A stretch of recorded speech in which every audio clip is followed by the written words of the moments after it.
Good evening, and welcome back to Bedtime Historian. Have you ever wondered how a single boy, born into a modest farmhouse on a quiet summer day in upstate New York, could one day control nearly every drop of oil that lit American homes and powered their machines?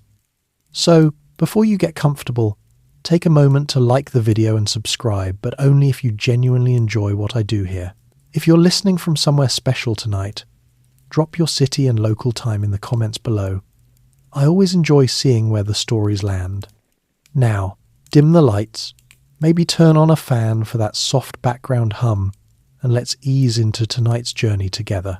John Davison Rockefeller entered the world on the 8th of July, 1839, in a small clapboard house perched on a hillside in Richford, New York. The Finger Lakes region was still frontier country, then cleared patches of forest, muddy roads, log barns, and the smell of wood smoke drifting from every chimney. His father, William Avery Rockefeller, was known locally as Big Bill, a tall, broad-shouldered man with a quick smile and a talent for selling patent medicines, elixirs, and sharp deals. Bill moved frequently, chasing one scheme after another, often leaving the family behind for weeks or months. Neighbours called him a pitcher because he could talk anyone into anything, though many later said he rarely stayed long enough to deliver on his promises. John's mother, Eliza Davison Rockefeller, kept the household steady. She came from a strict Baptist family and brought that same discipline to her 6 children. Prayer and scripture filled the evenings. Waste of any kind was a sin. Eliza taught her children to read the Bible, to count every penny, and to trust in hard work rather than luck. When Bill was away, which was often, she managed the farm, the garden, and the children with calm efficiency. She wore plain dark dresses, kept her hair pulled back tightly, and spoke in a low, measured voice that carried authority without ever rising.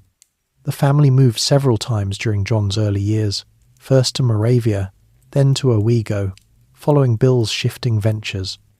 In those small towns, the boy saw the same rural pattern: men ploughing fields with oxen, women boiling laundry over open fires, children walking barefoot to one-room schoolhouses. Money was scarce. The Rockefeller table held cornmeal, mush, potatoes, salt pork, and whatever vegetables the garden produced. Clothes were patched and handed down. John wore homespun shirts and trousers that were let out at the seams as he grew. Shoes were a luxury saved for winter. By the time John was 10, the family settled briefly in Richford again, but Bill's reputation had begun to follow him. He sold miracle cures door to door, posed as a deaf and dumb herbalist to gain sympathy, and occasionally disappeared for long stretches. Some whispered he had another family elsewhere. John never spoke of these absences later, but the uncertainty left its mark. He learned early to rely on himself and his mother, rather than on a father who might not return. School was simple and short. John attended district schools where the teacher boarded with different families each week. He was a quiet, attentive pupil who finished his sums quickly and kept his slate clean. Arithmetic came easily. He liked the certainty of numbers. At home he raised turkeys, selling them at the local market for pocket money. He kept a small ledger in which he recorded every cent earned and spent. The habit of tracking money began there, in a child's careful handwriting. In 1853, when John was 14, the family made its most important move. Bill heard of better opportunities in Cleveland, Ohio, a growing lake port where canals met railroads, and new factories were rising along the Cuyahoga River. Eliza packed the household goods into wagons, and the family travelled west. The journey took days over rutted roads and muddy turnpikes. They crossed into Ohio in early spring, when the fields were still brown and the air carried the scent of thawing earth. Cleveland in the 1850s was a boom town of 30,000 people. Wooden sidewalks lined Euclid Avenue, horse-drawn omnibuses clattered past, and the smell of coal smoke hung over the waterfront. Immigrants from Ireland and Germany worked the docks and iron foundries. Lake freighters carried grain, lumber, and iron ore. The city felt alive with possibility, yet it remained rough mud in the streets after rain, pigs rooting in vacant lots, and the constant noise of hammers and saws. The Rockefellers rented a modest house on Erie Street. Bill opened a small store selling patent medicines and sundries, but his attention soon wandered to other ventures. Eliza continued to manage the home. John enrolled at Central High School, a 3-story brick building where he studied bookkeeping, penmanship, and commercial arithmetic. He walked to school each morning in neatly pressed clothes, carrying his books under his arm. Classmates remembered him as serious, polite, and unusually focused. He rarely joined games at recess, preferring to read or help the teacher with records. At 16, John left high school to take a 10-week commercial course at Folsom's Commercial College. There he learned double-entry bookkeeping, drafting business letters, and the basics of commercial law. He practiced penmanship until his script was precise and elegant. When he finished the course, he began looking for work, walking the streets with a letter of recommendation from his teacher. In September 1855, he found a position as assistant bookkeeper at Hewitt & Tuttle, commission merchants dealing in produce. He started at $3.50 a week. The office sat above a warehouse near the docks. Every morning John arrived early, swept the floor, opened the mail, and posted entries in the ledger. He wrote in black ink with a steel nib pen, blotting each page carefully. He wore a plain dark suit, a white shirt, and a narrow tie. His hair was parted neatly. He spoke little, but his work was flawless. Those first paydays felt significant. He handed most of his wages to his mother, keeping only a small amount for personal expenses. He bought a cheap ledger of his own and recorded every transaction: car fare, a newspaper, a slice of bread. The habit of accounting for every cent never left him. Cleveland in those years was changing fast. The railroads linked the city to New York and Chicago. Telegraph lines carried news instantly. Gaslights replaced oil lamps on the main streets. Kerosene, distilled from Pennsylvania crude, began arriving by barrel. Most people still use candles or whale oil, but the new fuel burned brighter and cost less. Few yet understood how completely it would transform daily life. John noticed the barrels rolling off lake boats and the smell of oil that drifted from refineries along the river. He asked questions, listened to merchants talk about the new industry, and kept his thoughts to himself. At home he continued family prayers, attended Sunday services at the Erie Street Baptist Church, and taught a boys' Sunday school class. The church was plain wooden pews, a small organ, and a pulpit where the minister spoke of duty and stewardship. John listened carefully and took the lessons to heart. By age 18, he had saved enough to lend small sums to local businessmen at interest. He studied their character before agreeing to any loan. He never drank, never gambled, and avoided the saloons that lined Lower Euclid Avenue. His pleasures were simple: a walk along the lakefront, reading the newspaper, and quiet evenings at home with his mother and siblings. The country itself stood on the edge of war. In 1859, newspapers carried reports of John Brown's raid at Harper's Ferry. Debates over slavery filled the churches and taverns. Cleveland's abolitionists met in halls downtown, while others argued for compromise. John read the accounts but kept his opinions private. His focus remained on work, savings, and the steady accumulation of responsibility.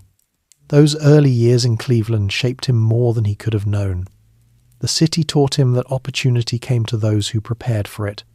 His mother taught him that character mattered more than wealth. And his father's example, however flawed, showed him what happened when a man chased quick gains instead of building something lasting. Those early years in Cleveland shaped him more than he could have known. The city taught him that opportunity came to those who prepared for it. His mother taught him that character mattered more than wealth. And his father's example, however flawed, showed him what happened when a man chased quick gains instead of building something lasting. At Central High School, the routine began before dawn. John rose early, washed at the basin in the corner of the room, and dressed in the same plain dark suit he wore every day. The walk to school took him past rows of wooden houses and small shops just opening for the day. Inside the brick building on Euclid Avenue, the classrooms smelled of chalk and damp wool. He sat in the front row for mathematics lessons, working through problems in long columns that covered his slate completely. Teachers noted his neat handwriting and the way he double-checked every answer before raising his hand. On the debating team, he practiced speaking clearly about current issues, learning to organize thoughts without notes. Classmates came from merchant families, German households, and Irish neighborhoods. Conversations in the hallways mixed English with fragments of other languages. After classes, he returned home to help with the household work that kept the family running smoothly. He carried buckets of water from the public pump 2 blocks away, split kindling for the kitchen stove, and tended the small vegetable plot behind the house. His younger brothers and sisters followed him around the yard, learning the same tasks. Eliza supervised from the doorway, reminding everyone that nothing should be wasted. Scraps of cloth became patches for trousers. Leftover food went into soup for the next meal. John kept his own small account book updated each evening, noting every coin that changed hands. The habit grew stronger with practice, turning small savings into a growing pile hidden in a drawer. Cleveland itself was expanding in every direction during those years. Wooden sidewalks lined the main streets, but after rain the roads turned to deep mud that stuck to boots and wagon wheels. Horse-drawn omnibuses rattled along Euclid Avenue, carrying passengers from the lakefront to the growing residential districts. Down at the Cuyahoga River, the flats bustled with activity. Lake freighters unloaded lumber from Michigan, grain from Illinois, and iron ore from the Upper Lakes. German and Irish immigrants filled the docks and the new factory districts, speaking in accents that John heard on market days when he walked among the stalls. Vendors sold sausages wrapped in bread, potatoes boiled with cabbage, and fresh bread still warm from brick ovens. Clothing on the streets showed the mix of old country styles and practical American work clothes. Wool coats for winter, linen shirts in summer, sturdy boots for everyone who worked outdoors. Sunday mornings followed a fixed pattern. The family walked together to the Erie Street Baptist Church, where the plain wooden pews filled quickly. John sat listening to sermons on duty and self-reliance. He began teaching a class of younger boys in the Sunday school, explaining Bible stories in simple terms and collecting small donations for missions.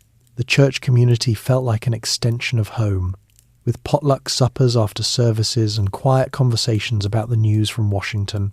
Many members opposed slavery and followed the debates in Kansas with concern. John absorbed these discussions without speaking much himself, storing the information away like entries in his ledger.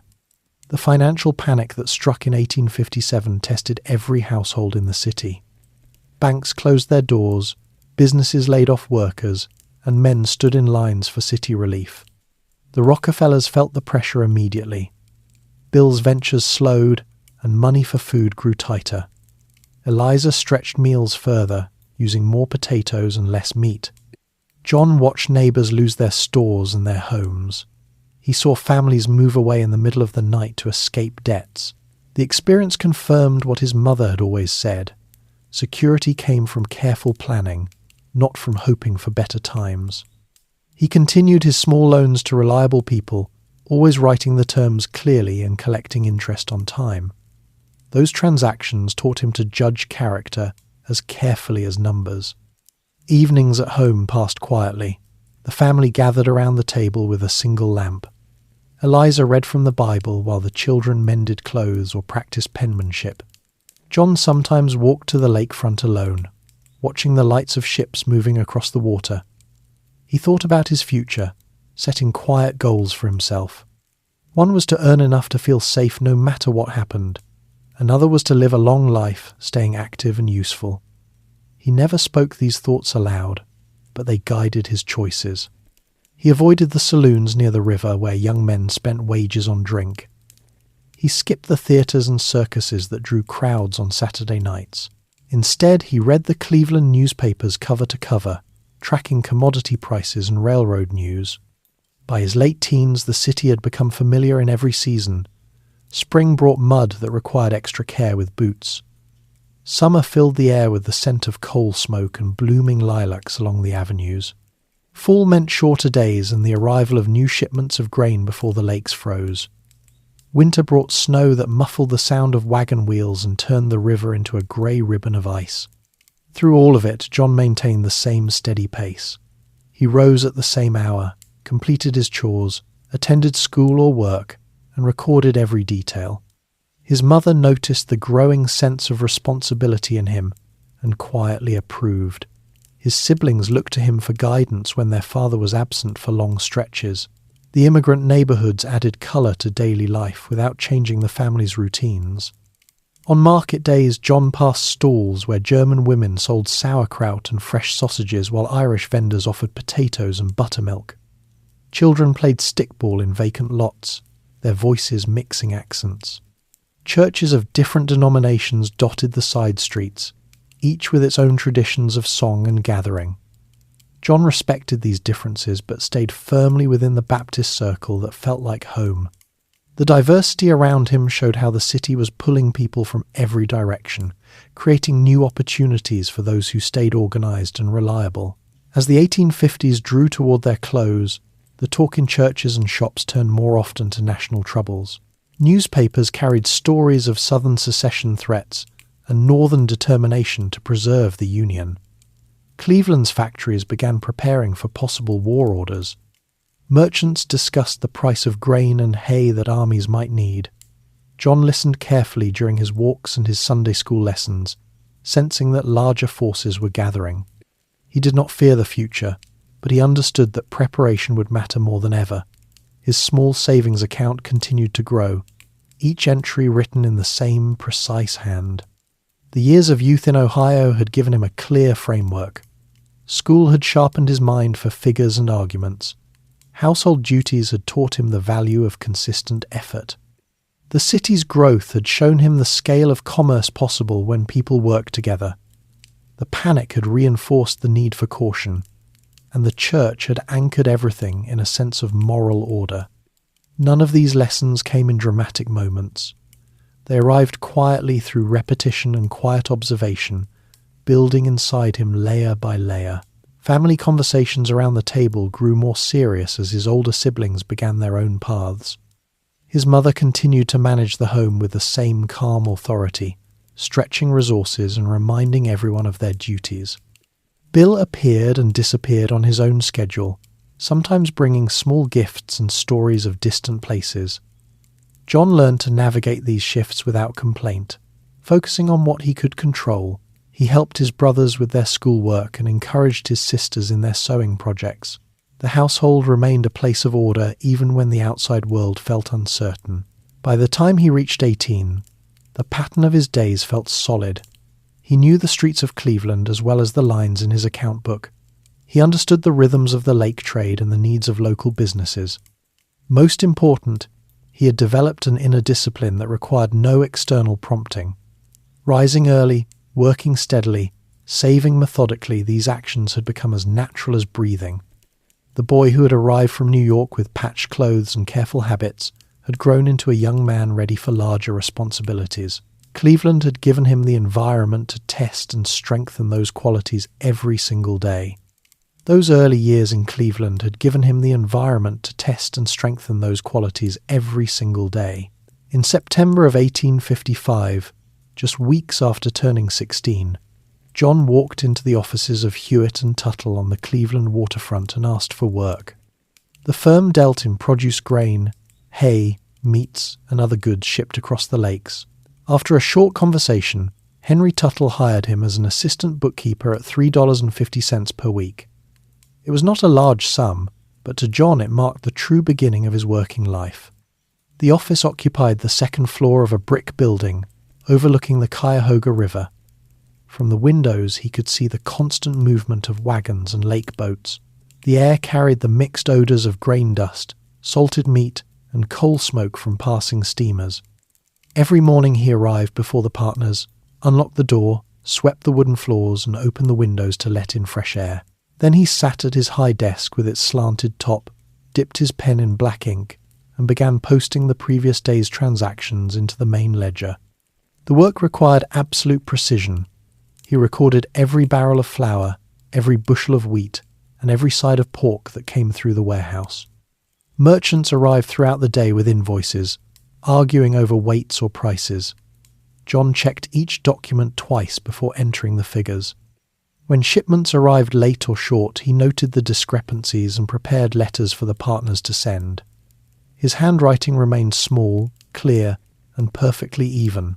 Errors were never allowed. If he spotted a mistake, he stayed late to correct it. His first weekly pay envelope felt surprisingly heavy in his pocket. He walked straight home and handed most of the money to his mother. With the small amount he kept, he bought a new ledger for his personal accounts and a better steel pen. That evening he carefully wrote the date and the amount earned, then subtracted what he had spent on paper and ink. The ritual became part of every Saturday night. He never spent on candy or toys like other boys his age. Instead, he saved for the future he was already imagining. The men at Hewitt and Tuttle soon noticed the new boy's reliability. Mr. Hewitt, the senior partner, began giving him additional responsibilities. John learned how to calculate interest on short-term loans the firm made to farmers. He tracked the fluctuating prices of oats and corn as news arrived by telegraph from Chicago and Buffalo. During busy seasons, he worked 10 or 11 hours a day without complaint. When the partners went out to lunch at nearby restaurants serving beef stew and fresh bread, he ate a simple sandwich at his desk to save the cost. Cleveland's commercial life flowed through the office doors every day. Farmers from the Western Reserve brought wagon loads of produce. Ship captains discussed lake conditions and delivery times. Traveling salesmen shared stories from Pittsburgh and Detroit. John listened quietly while he worked, absorbing information about credit terms, transportation costs, and the importance of reputation. He saw how one delayed shipment could damage a merchant's standing with customers. He watched men who borrowed too heavily lose everything when markets turned. These observations went into his mental ledger alongside the written numbers. The year 1856 brought national tension into the city. News of violence in Kansas reached Cleveland through newspapers and conversations on the docks. The presidential election that fall filled the streets with rallies and torchlight parades. John walked past crowds cheering for John C. Fremont or James Buchanan. He read the accounts carefully but kept his own views to himself. At the Baptist church, the minister preached on the moral questions of the day.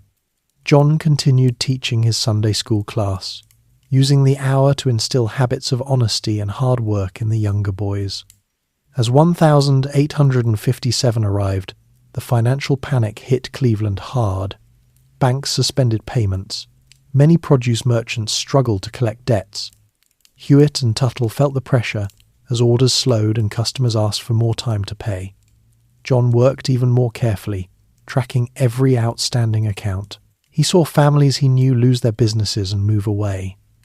The experience strengthened his belief in keeping reserves and avoiding unnecessary risk. When the firm reduced his hours temporarily, he used the extra time to study commercial law books borrowed from the partners. By 1858, his salary had increased to $5 per week. The partners trusted him enough to leave him in charge of the office when they traveled to New York or Chicago on business. He handled incoming mail, met with suppliers, and prepared summary reports.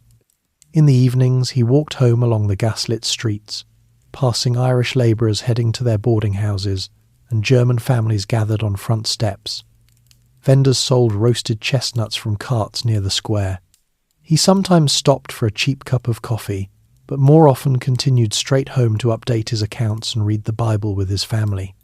The office taught him the human side of commerce. Some merchants arrived well-dressed and confident, others appeared worried and threadbare. John learned to judge character by how they honoured their promises. He developed the habit of writing brief notes about the men he dealt with, whether they were prompt, honest, or careless. These private observations later proved valuable. At church, he heard prayers for the nation as southern states grew more restless. The talk of possible war created uncertainty in the produce trade. Prices for hay and grain rose and fell with every rumour from Washington. John maintained the same quiet discipline outside the office. He continued attending prayer meetings on Wednesday evenings. He avoided the growing number of saloons along the riverfront where dock workers spent their wages. His clothes remained plain and well kept. He walked whenever possible instead of paying for omnibus fare. The small savings account he kept at a local bank grew steadily.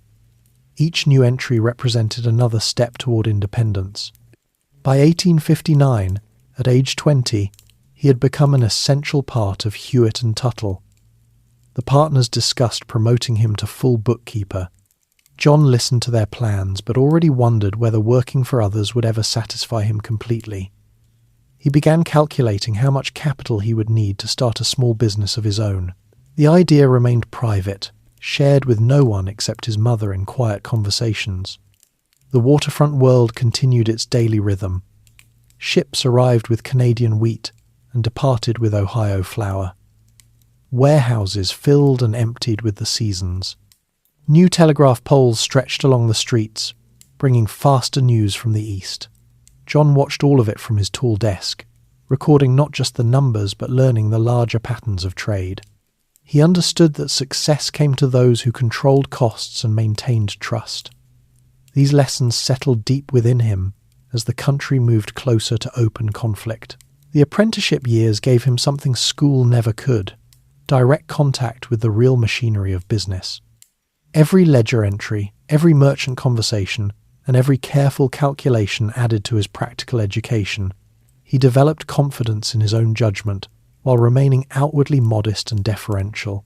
The office on the river became his university, teaching him skills and insights he would carry for the rest of his life. Produced partnership. The apprenticeship years gave him something school never could: direct contact with the real machinery of business. Every ledger entry, every merchant conversation, and every careful calculation added to his practical education. He developed confidence in his own judgment while remaining outwardly modest and deferential. The office on the river became his university, teaching him skills and insights he would carry for the rest of his life. In early 1859, John began looking beyond his position at Hewitt and Tuttle. He had saved nearly $1,000 from his wages and small loans he made on the side. At 20, he felt ready to risk a partnership rather than remain an employee. He approached Maurice B. Clark, a fellow bookkeeper he had known since their school days. Clark came from a similar background, careful, Baptist and ambitious. They agreed to form a commission merchant firm dealing in produce. John contributed his savings. Clark added his own capital and family connections in the trade. They rented a small office and warehouse space near the docks in March 1859. The sign read, "Clark and Rockefeller, Commission Merchants." The business bought grain, hay, meats, and other farm products from local growers, then sold them to wholesalers in New York, Buffalo, and Chicago. John handled the books while Clark managed most of the buying and selling on the floor. Their division of labor suited their temperaments. John preferred the quiet certainty of figures. Clark enjoyed the negotiations and handshakes. The first months tested their arrangement. Shipments arrived irregularly, prices swung with weather reports, and customers sometimes delayed payment. John kept meticulous records of every transaction, tracking costs down to the penny for storage, drayage, and commissions. When a load of hay spoiled due to rain, he noted the loss immediately and adjusted future contracts to include better insurance terms. Clark admired the precision and began relying on John's calculations for pricing decisions. The outbreak of the Civil War in April 1861 changed everything almost overnight. Union armies needed vast supplies of food. Demand for grain, flour, pork, and beef surged. Prices rose steadily as government agents bought for the troops. Clark and Rockefeller positioned themselves well. They secured contracts to supply hay for cavalry horses and salted meats for soldiers' rations. Profits grew quickly. The partners reinvested earnings into larger purchases, expanding their warehouse space along the river. Cleveland's streets reflected the wartime shift. Uniformed recruits drilled in public squares. Women sewed flags and bandages for aid societies. The lake trade boomed with shipments heading east to supply the Army of the Potomac. John walked past recruiting offices every morning, hearing drums and bugles. Newspapers carried casualty lists and battle reports. At church, the congregation prayed for the Union cause, and collections supported sanitary commissions. John continued his Sunday school teaching, now including lessons on patriotism and duty alongside scripture. The partnership thrived amid the chaos. By 1862, their annual profits reached several $1,000s. John still lived frugally, walking to work and eating plain meals at home. He wore the same dark suit year after year, patching it when necessary. His personal ledger showed steady growth in savings. He loaned small amounts to reliable men at modest interest, always with written agreements. Clark spent more freely, enjoying better clothes and occasional dinners out, but John never criticized the difference. Their complementary styles kept the business running smoothly. Daily life in wartime Cleveland mixed routine with urgency. Rationing affected some goods, though food remained plentiful due to the Midwest's farms. Coal prices rose, making winters feel longer. Gaslights flickered along the avenues at night. John noticed soldiers on leave crowding the train stations, families saying hurried goodbyes.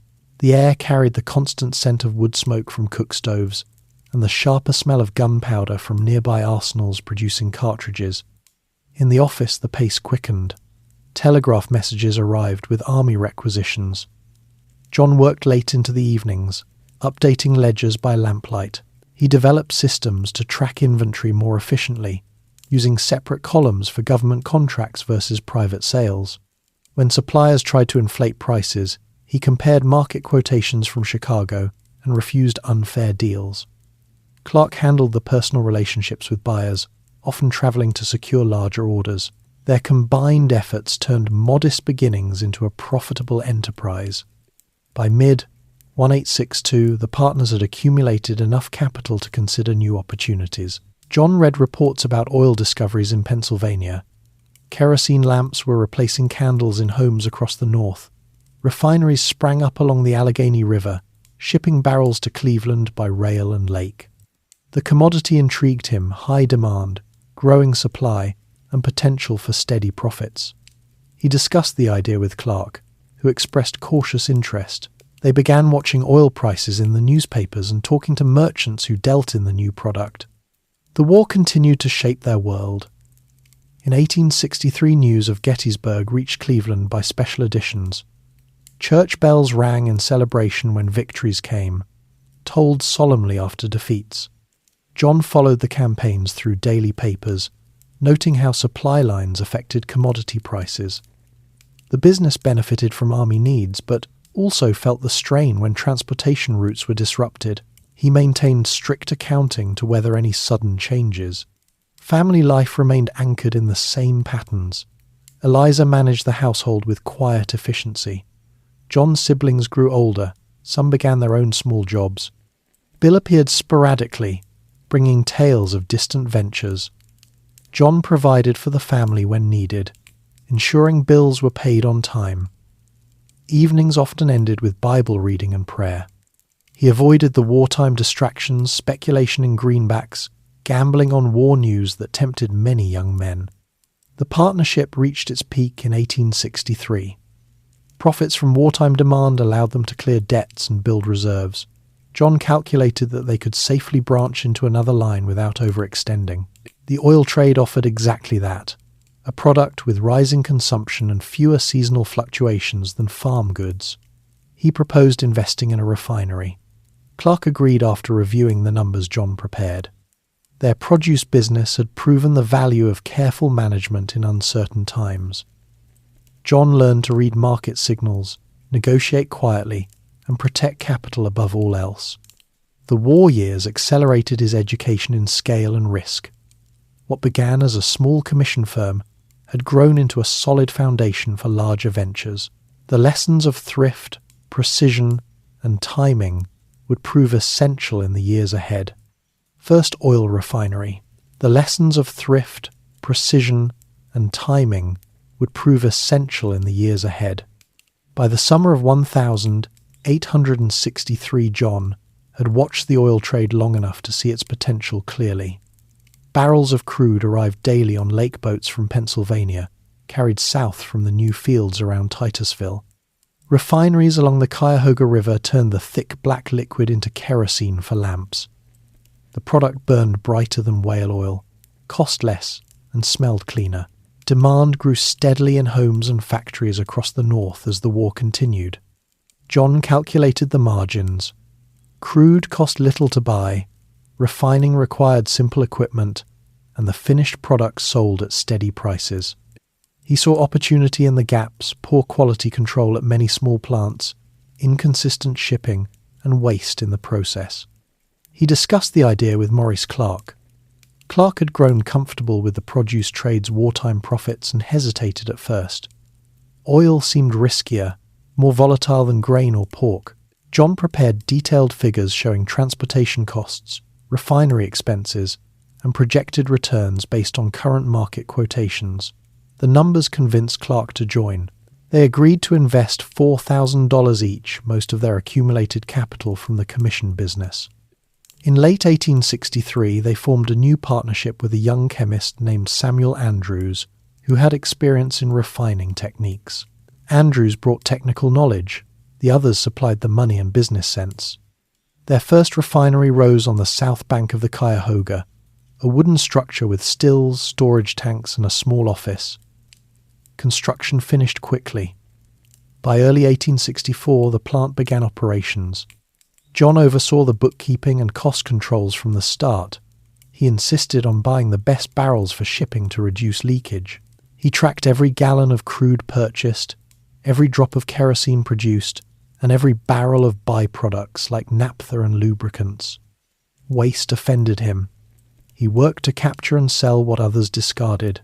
The refinery ran day and night in shifts, with workers tending fires under the stills and drawing off the distilled fractions at precise temperatures. Cleveland's oil district grew rapidly around them.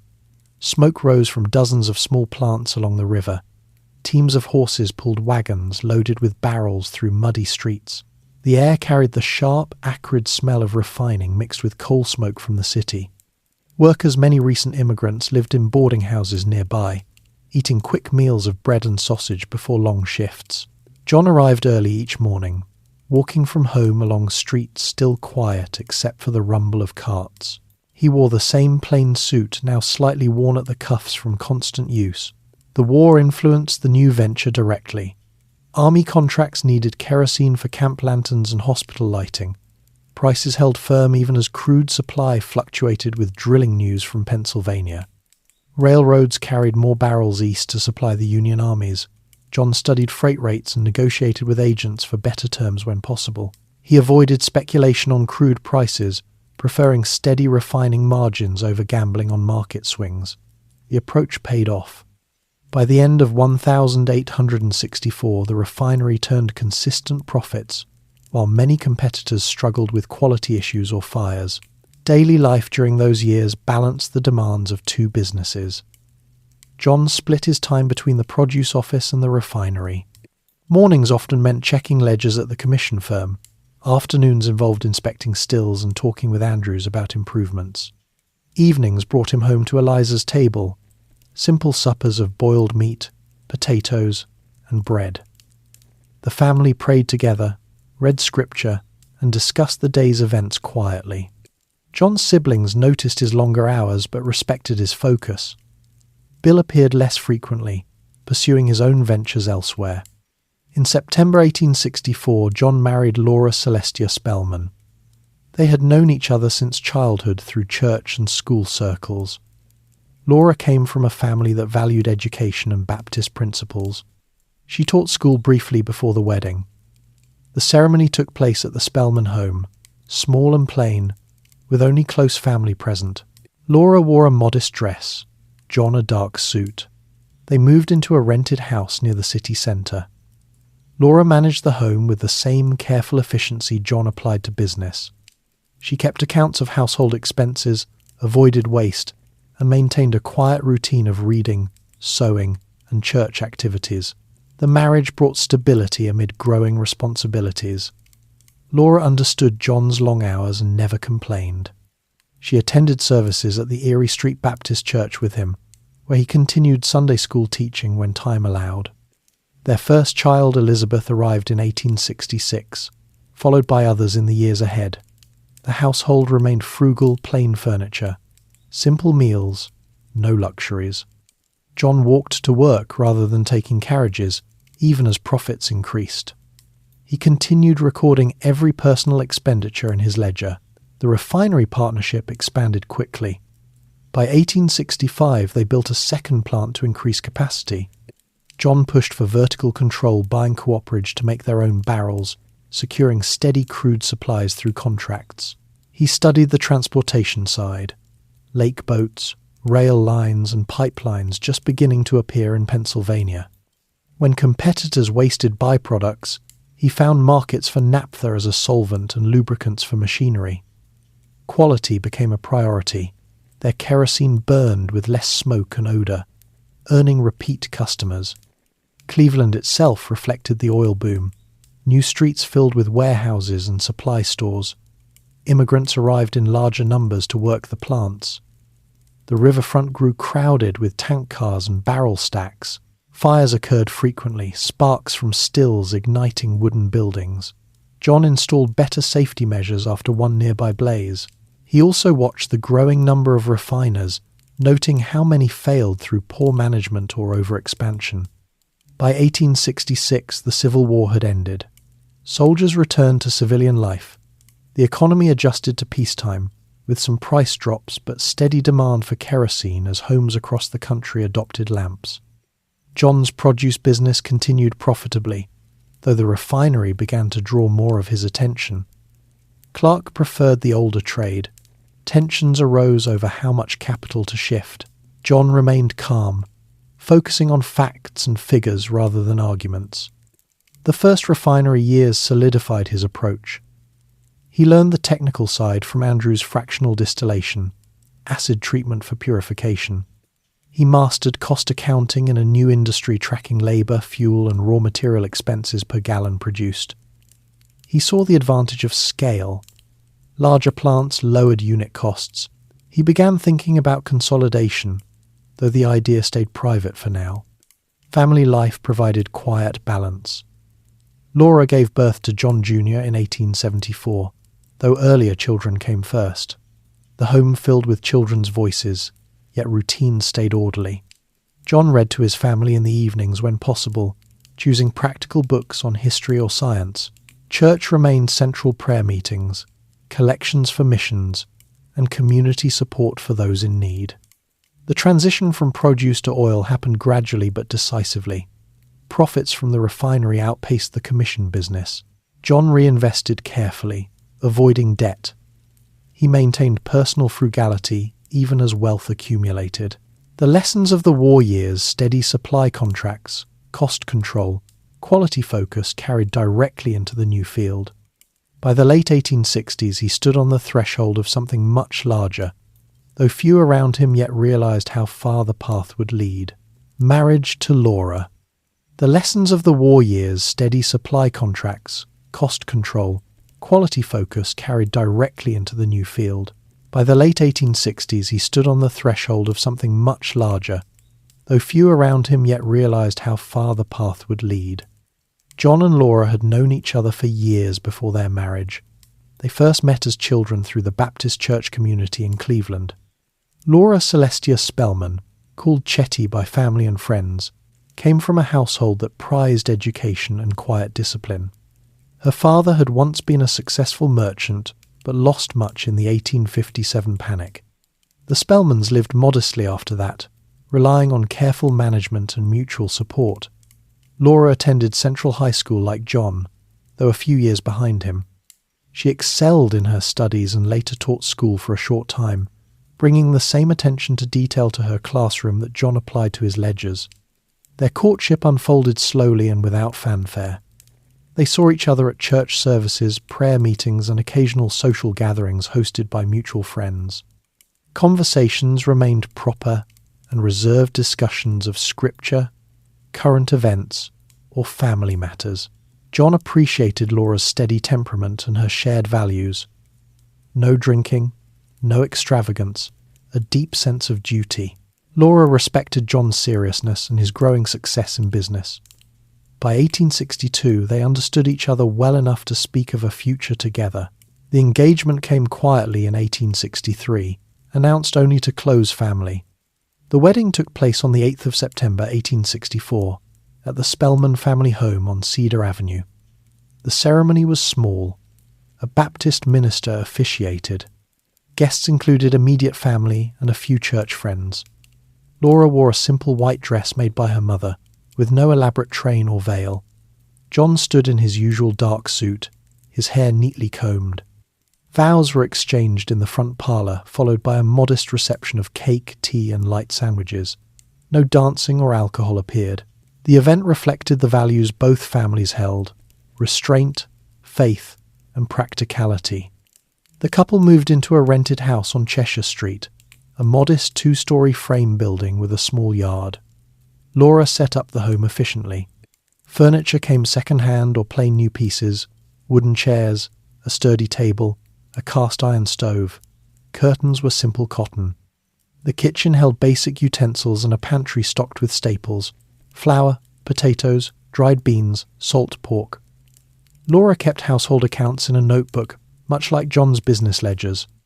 Every purchase was recorded, every leftover used in the next meal.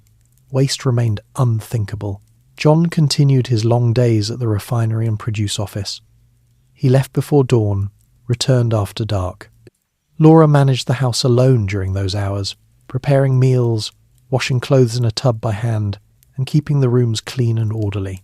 When John came home, they ate supper together, often boiled beef with vegetables from the market, bread baked that morning, and milk or water to drink. Conversations centered on the day's events, church news, or plans for the future.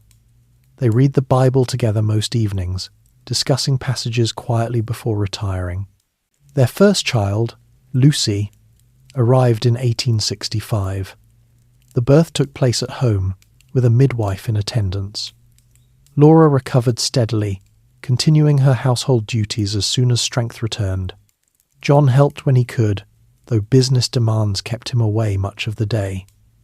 A second daughter, Bessie, followed in 1867. The household grew busier but remained calm. Laura taught the girls early lessons in reading and scripture. She dressed them in plain cotton frocks, mended by hand. Toys were few wooden blocks, simple dolls made from scraps. The children learned to share and to help with small chores as soon as they could walk. The Rockefeller home followed strict routines. Mornings began with family prayer. Breakfast included oatmeal or eggs from the market, always eaten at the same time. John left for work on foot, carrying his lunch in a tin pail: bread, cheese, and apple. Laura spent the day caring for the children, sewing, and preparing dinner. Evenings brought the family together again. John sometimes read aloud from history books or the newspaper. Bedtime came early. The house stayed quiet after dark, lit by kerosene lamps that John himself helped perfect through his refining work. Cleveland in the late 1860s showed the marks of post-war growth. The population swelled past 100,000. New brick buildings replaced wooden ones downtown. Streetcars replaced some omnibuses, running on iron rails. The oil industry dominated the flats, with refineries stretching along both banks of the river. Smoke hung low on still days. Workers walked home covered in soot, their clothes smelling of petroleum. Immigrants from Poland and Bohemia joined the earlier German and Irish arrivals, filling neighbourhoods with new languages and customs. Markets offered a wider variety of goods. Fresh fruit from the south, canned vegetables, factory-made clothing. John and Laura shopped carefully. They bought meat from trusted butchers, vegetables in season, and dry goods in bulk to save money. Clothing came from local tailors or ready-made stores, always durable and plain. Laura made many of the children's garments herself, using patterns cut from newspaper. The family attended church every Sunday, walking the few blocks to the Erie Street Baptist Mission, where John still taught Sunday school when his schedule allowed. Collections supported home missions and foreign work. The couple gave generously but discreetly, never seeking recognition. Business pressures increased during these years. The refinery partnership with Clark and Andrews produced steady profits, but disagreements surfaced. Clark favoured caution and diversification. John pushed for expansion and greater control over every stage of production. Tensions simmered without open conflict. John spent more time studying transportation rail rates, pipeline experiments in Pennsylvania, barrel manufacturing costs. He He began buying small competing refineries when owners struggled. Each acquisition added capacity and reduced competition in Cleveland. The home provided a counterbalance. Laura created an atmosphere of order and warmth without display. Meals stayed simple but nourishing. The children received consistent attention and moral instruction. John found relief in the quiet evenings reading with Laura, watching the girls play on the rug, discussing plans for the family's future. He never brought business worries home in detail. Laura asked few questions about finances, trusting his judgment completely. Their partnership in marriage mirrored the one in business: mutual respect, shared values, division of responsibilities. By 1870, the family had moved to a slightly larger house on Euclid Avenue, still modest by Cleveland standards. The new home had more rooms for the growing children, and a small garden where Laura planted vegetables and flowers. John installed better lighting with his own kerosene. The street outside saw increasing carriage traffic as the city's wealthy built larger homes farther east. The Rockefellers remained apart from that world: no lavish parties, no imported furnishings. Their social circle stayed within the church community: ministers, teachers, small businessmen who shared their outlook. The marriage years brought John a personal stability that supported his growing ambitions. Laura's calm presence anchored the household. She handled illness, childhood accidents, and daily demands without complaint. John provided the financial foundation, always increasing. Together they raised children who learned early the same lessons of thrift, duty, and faith that had shaped both parents. The home on Euclid Avenue became a place of quiet strength amid the expanding industrial city around it. Standard Oil founding. The home on Euclid Avenue became a place of quiet strength amid the expanding industrial city around it. By 1870, the refining business in Cleveland had reached a point of intense competition. More than 30 plants operated along the Cuyahoga, each struggling to secure crude supplies, control costs, and find reliable markets. Many refiners bought oil on speculation, borrowed heavily, and burned low-quality kerosene that damaged lamps and reputations. John saw the inefficiency everywhere: duplicated efforts, price wars that destroyed profits, and waste at every stage. He concluded that smaller operators could not survive long without coordination. The solution lay in combining resources under one management. In January 1870, he reorganized the partnership. He dissolved the existing Clark Andrews Rockefeller arrangement and formed the Standard Oil Company of Ohio. Capital stood at $1 million, divided into shares. John held the largest portion. Henry Flagler, a Cleveland attorney and salt merchant who had become a close advisor, joined as a key partner. Samuel Andrews stayed on for technical oversight. Morris Clark received a buyout after some negotiation. He preferred independence over further expansion. The new company consolidated several existing refineries under a single name. The word "Standard" reflected the goal: uniform quality that customers could trust. The offices moved to a larger building downtown. John kept his desk near the accounting department where he could review daily reports. Ledgers now tracked production across multiple plants, barrels refined, gallons shipped, costs per unit. He introduced strict standards for every process. Crude arrived by rail from Pennsylvania. Inspectors checked quality before acceptance. Stills operated at precise temperatures to maximize kerosene yield. Barrels bore the Standard brand, stenciled clearly. Rejected batches went back or were reworked.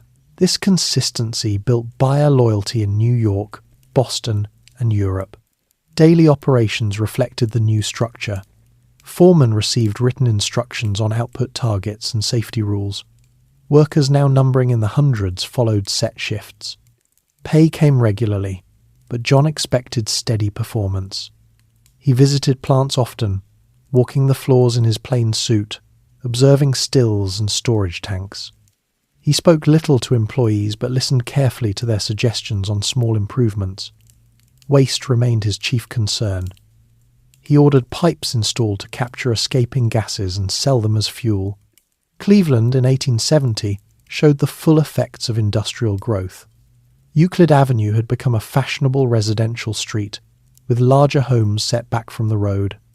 Streetcars clanged along tracks carrying clerks and factory hands. The population approached 150,000. New factories produced everything from iron forgings to clothing.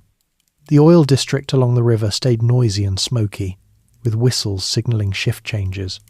Markets sold imported foods alongside local produce, bananas from the south, coffee from Brazil. Clothing styles shifted slightly. Men wore narrower trousers, women longer skirts with modest bustles. At home, Laura managed the expanding family. 3 daughters, Lucy, Bessie, and Alta, filled the house with activity. John Jr. arrived in 1874. Laura oversaw lessons, meals, and bedtime routines. The children wore simple clothes and learned household tasks early. John joined family prayers when he returned from work. He read to the children from the Bible or practical books on geography and natural history. Laura kept the household budget tight, recording expenses in her own ledger. No display entered their lives, no fancy china, no imported furniture. Guests came rarely, and only from church circles. John's days followed a predictable rhythm. He rose at 6, ate breakfast with the family oatmeal, eggs, coffee, then walked to the office. Mornings meant reviewing production figures and freight bills. Afternoons involved meetings with Flagler on railroad negotiations or new acquisitions. He approved every major expenditure personally.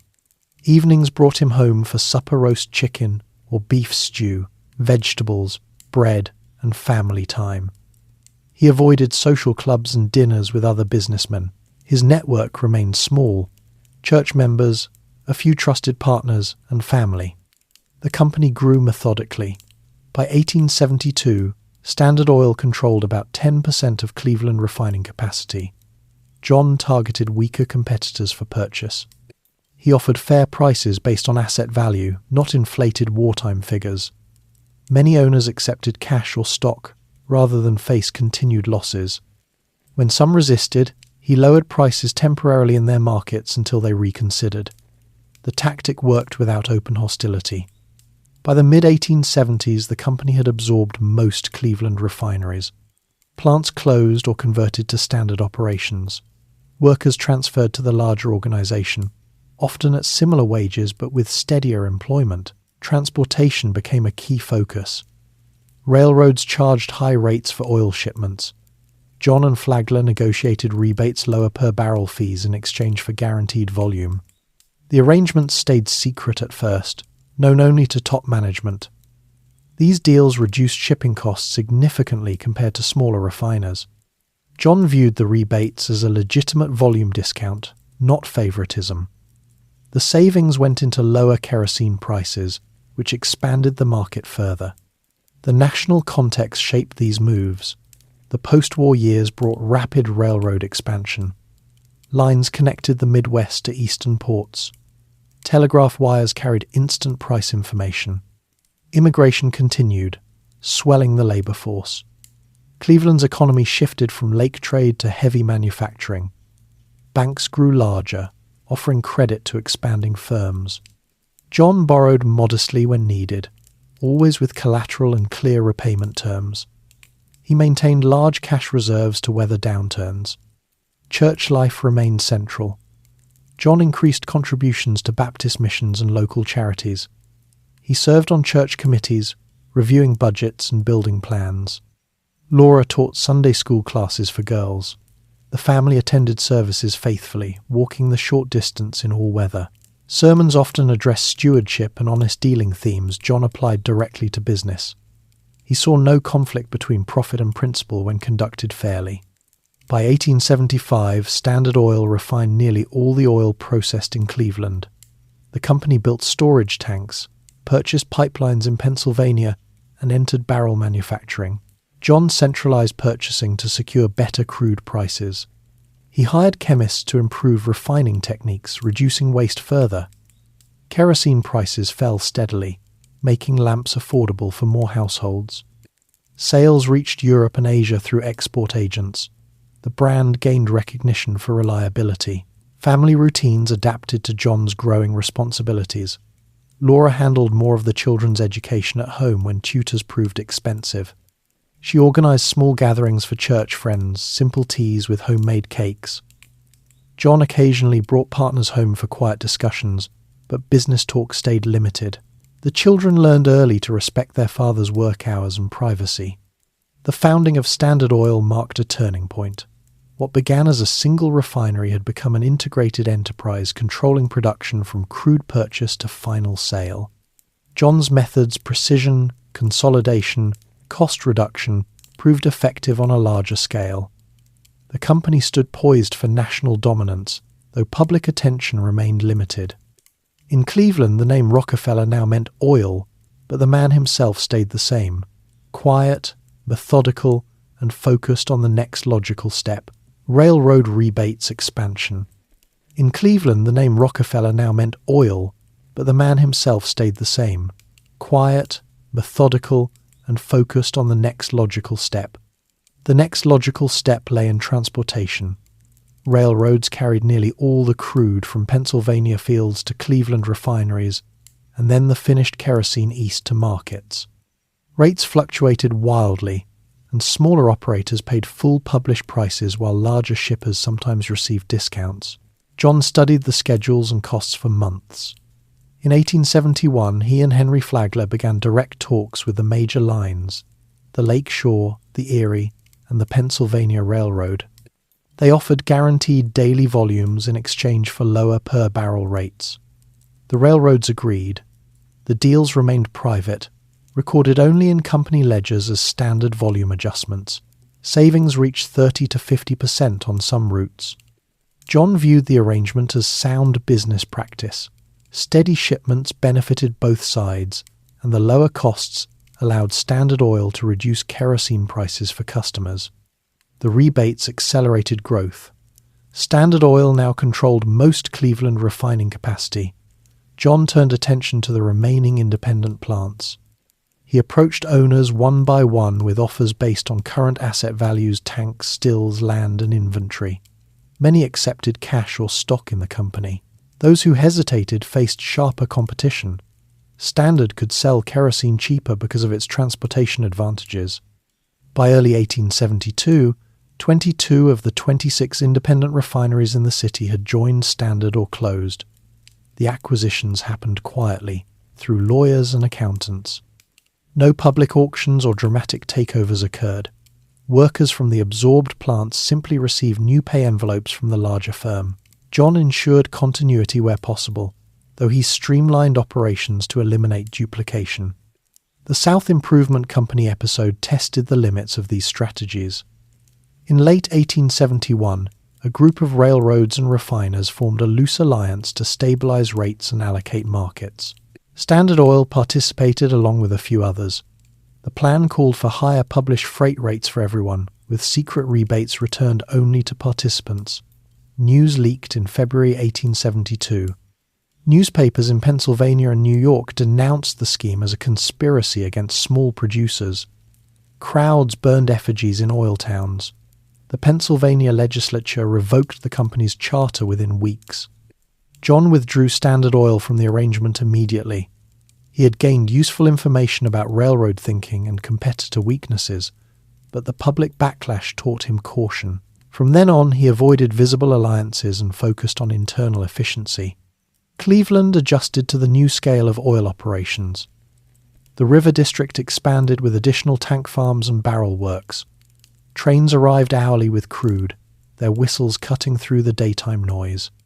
Workers in heavy boots and oil-stained overalls walked the same streets John had known since boyhood.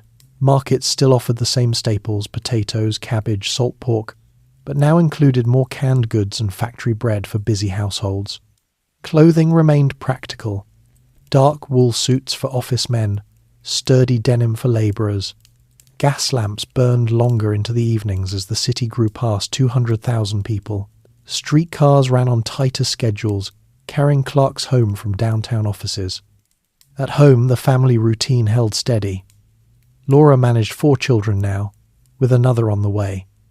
Meals stayed simple: stews, fresh bread, vegetables from the garden plot. John walked the short distance to work each morning, carrying his lunch in the same tin pail. Evenings brought Bible readings and quiet talks about church matters. He increased his giving to the Erie Street Baptist Mission, supporting new building funds and foreign missionaries. Laura taught the older girls sewing and basic accounting so they could help with household records. The children played in the yard with simple toys, hoops, balls made from yarn scraps. No servants lived in. Laura handled most chores herself with occasional day help for laundry. John's inner calculations never stopped. He reviewed weekly production reports at his desk, noting every variation in cost per gallon. Waste still troubled him most. He ordered new acid recovery systems to reuse chemicals in the refining process. Byproducts once dumped into the river now became paraffin wax or lubricating oils sold separately. He travelled occasionally to New York to meet export agents, always by train and always in the same plain clothes. Flagler handled much of the legal side, drafting contracts and reviewing railroad agreements. The partnership worked smoothly because each man respected the other's strengths, John on costs and operations, Flagler on deals and expansion. Public sentiment shifted during these years. Newspapers began labelling large combinations as trusts, though the word carried no legal meaning yet. Farmers in the Midwest complained about railroad rates for grain, drawing parallels to oil shipping. John read the articles carefully but saw no reason to change course. His rebates came from volume, not favoritism, and the resulting lower prices helped ordinary households afford brighter lighting. At church, the minister spoke of stewardship and the moral use of wealth. John took those lessons literally, viewing efficient business as a form of service. By the end of 1872, Standard Oil refined more than a quarter of all American oil. Market share in the domestic kerosene trade climbed steadily. Exports to Europe increased through New York Harbor. John began purchasing crude directly from producers in Pennsylvania rather than relying on middlemen. Pipeline experiments in the oil regions interested him. He invested modestly in early lines to secure supply. Cleveland itself benefited from the payrolls. New houses appeared on side streets, schools expanded, and the lake trade continued alongside the oil boom. Family life absorbed the changes without disruption. Laura gave birth to Edith in 1872.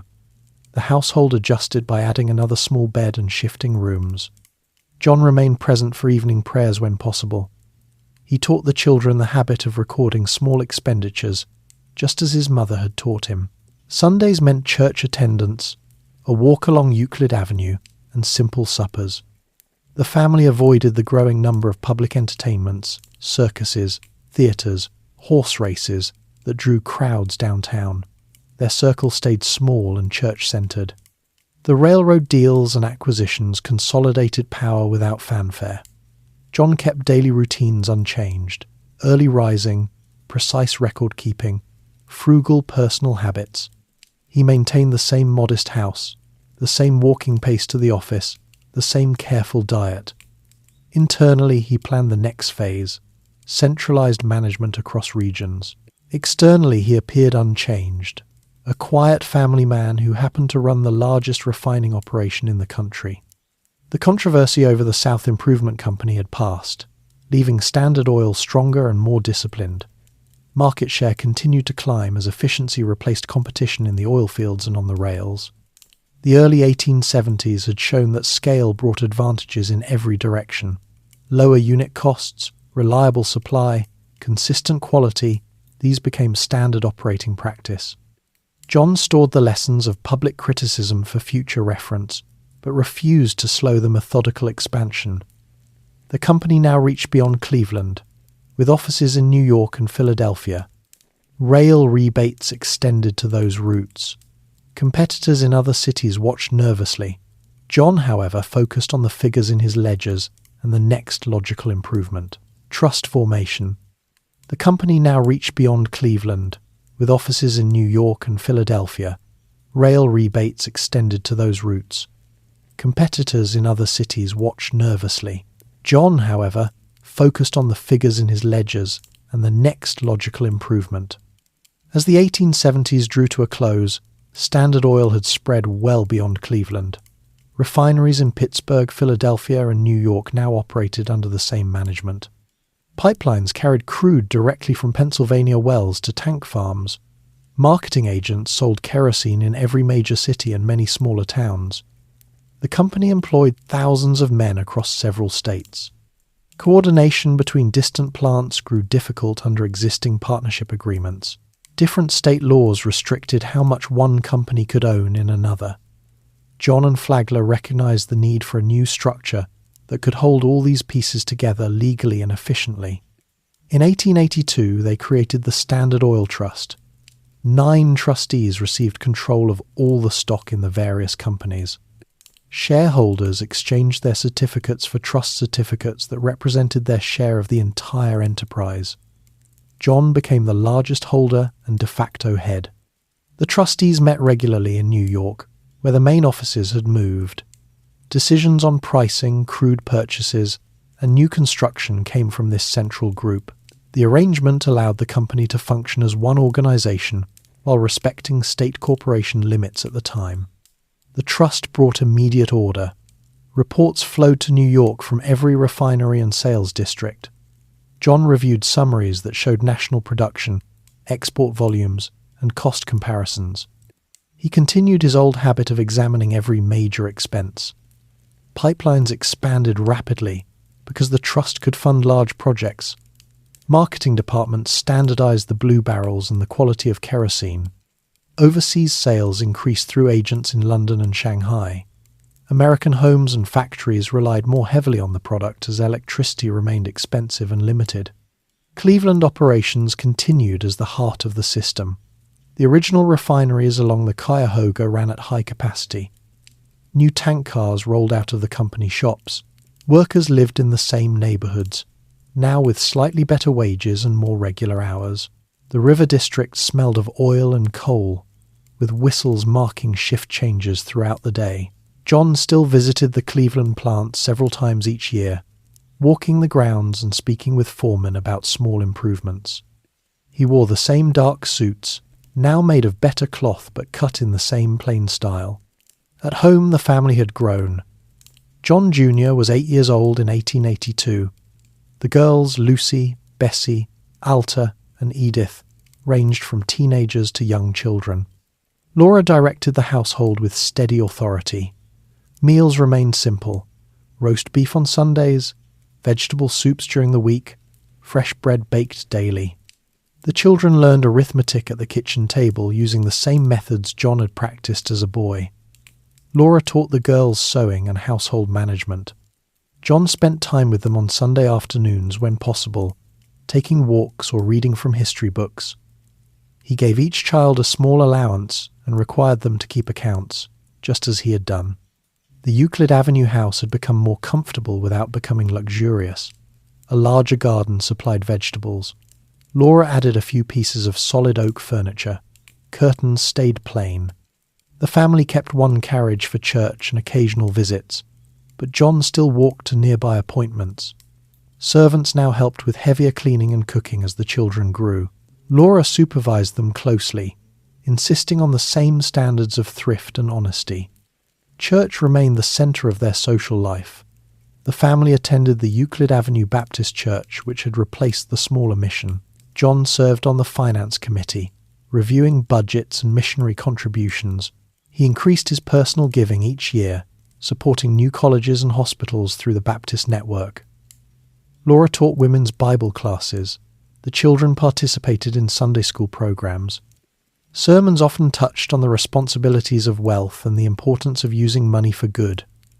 John listened attentively and applied the principles in his decisions. The broader country experienced rapid change during these years. Railroads spanned the continent. Telegraph lines carried news instantly. Factories in the East produced goods on a scale never seen before. Cities like Chicago and New York swelled with immigrants.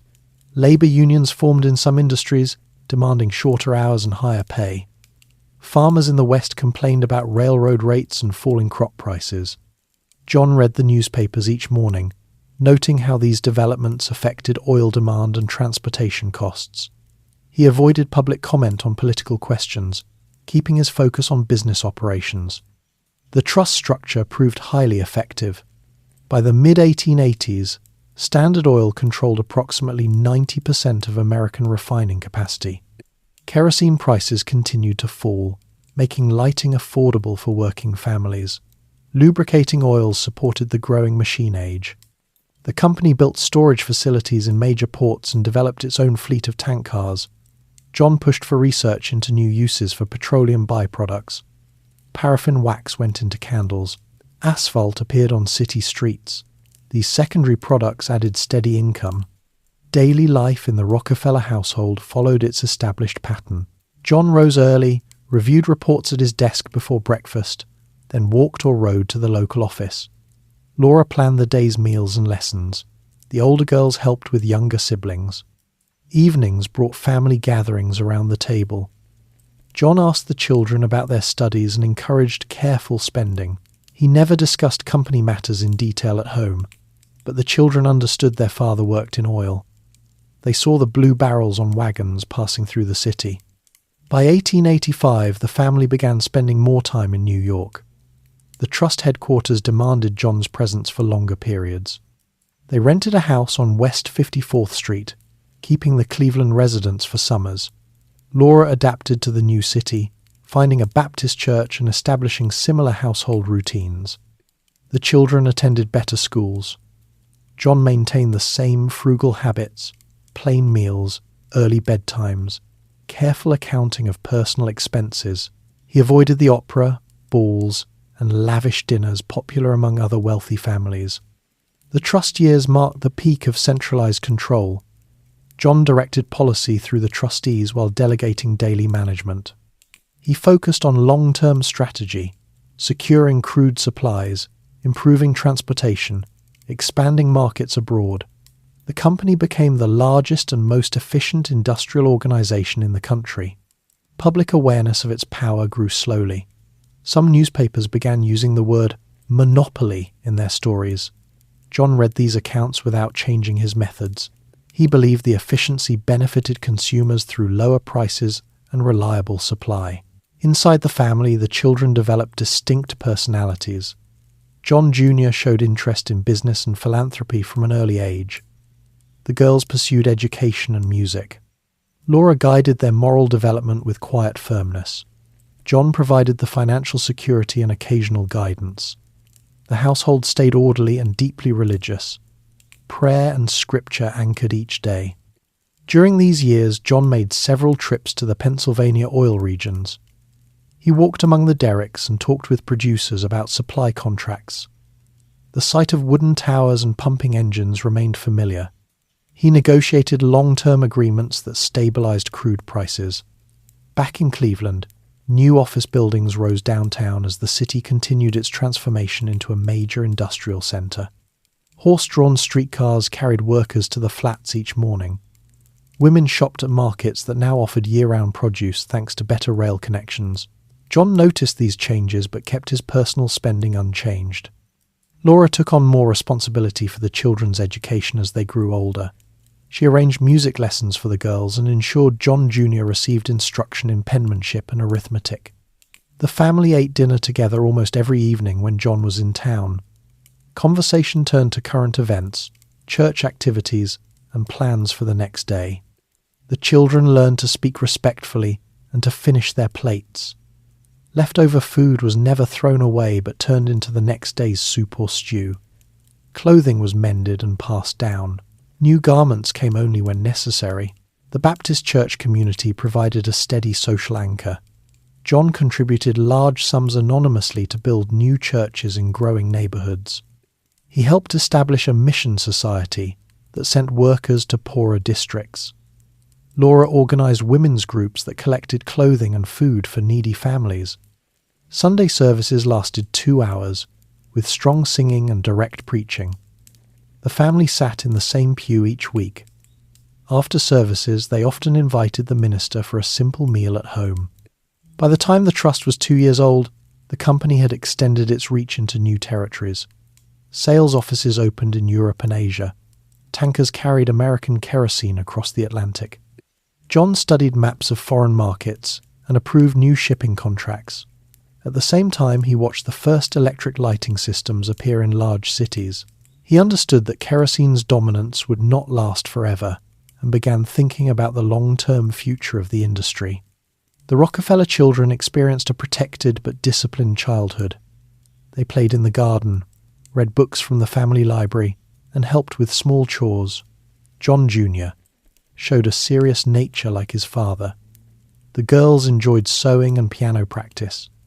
Laura maintained a calm atmosphere even when John travelled for weeks. She wrote him regular letters describing the children's progress and household matters. John replied with advice and encouragement. This period of consolidation brought both immense power and quiet family routines. The trust gave Standard Oil the ability to plan on a national scale, while John maintained the same steady pace he had always known. The contrast between the company's reach and the simplicity of his home life remained striking. He moved between boardrooms and the family dinner table with the same measured step. Wealth and Gilded Age. This period of consolidation brought both immense power and quiet family routines.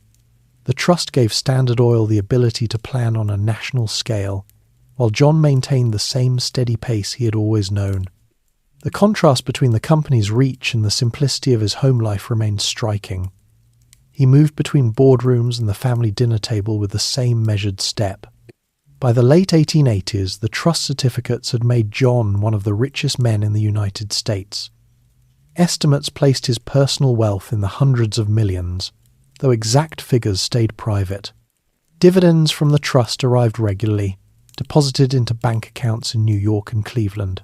Income came not only from kerosene sales, but from a widening array of petroleum products, lubricants for factory machines, paraffin for candles, fuel oils for steamships.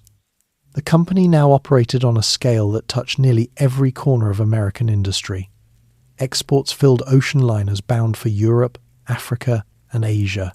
Domestic demand held strong even as gas lighting appeared in some cities. John handled the sudden scale of fortune with unchanged habits. He continued wearing dark wool suits cut in the same simple pattern, now from finer material but never ostentatious. His shirts remained white cotton, his ties narrow and plain. Shoes were sturdy and well polished, bought in pairs and worn until they needed repair. He still walked most places in New York when distance allowed, though carriages became necessary for longer trips. Meals stayed basic: oatmeal or eggs for breakfast, meat and vegetables for dinner, bread without butter unless needed for health. He drank water or milk, never alcohol or strong coffee. Cigars and tobacco never entered his life. The family divided time between Cleveland and New York. In Cleveland, the Euclid Avenue house remained the primary residence. Laura kept the same routines: gardening, sewing, managing the children's schedules. The older daughters attended local schools or had private tutors at home. John Jr. studied seriously, showing an early interest in numbers and organization. The household employed a few live-in servants now: a cook, a maid, and a coachman. Laura supervised them directly, insisting on careful use of supplies and honest work. No lavish entertaining occurred. Visitors were mostly church friends or business associates who came for quiet discussions. In New York, the family occupied a brownstone on West 54th Street, later moving to a larger but still restrained house on the same block. The interior stayed simple, solid furniture, plain rugs, walls painted in muted colours. Laura hung a few family portraits and landscapes, but avoided heavy ornamentation. The kitchen produced the same plain food as in Cleveland. Servants increased slightly, but Laura reviewed every grocery bill and household account. The children attended schools suited to their ages, always with emphasis on discipline and moral instruction. John walked to the trust offices on Lower Broadway most days, reviewing reports and meeting with executives. Evenings brought him home for family supper and prayer. The Gilded Age around them displayed wealth in ways John never adopted. Mansions rose along Fifth Avenue, with marble facades, crystal chandeliers, and ballrooms that hosted dinners for hundreds. Families like the Vanderbilts and Astors competed in extravagant private railroad cars, imported art, elaborate costumes for society events. Newspapers reported on these displays in detail. Gowns costing thousands, jewels from Europe, yachts moored in Newport. John read the accounts without envy. He saw no purpose in such spending. His money went instead into bank deposits, government bonds, and careful investments in railroads and real estate. Personal frugality extended to small details. John carried coins in a small purse and counted change after every transaction. He mended his own gloves when they tore. At restaurants he ordered the simplest dishes and left no waste on the plate.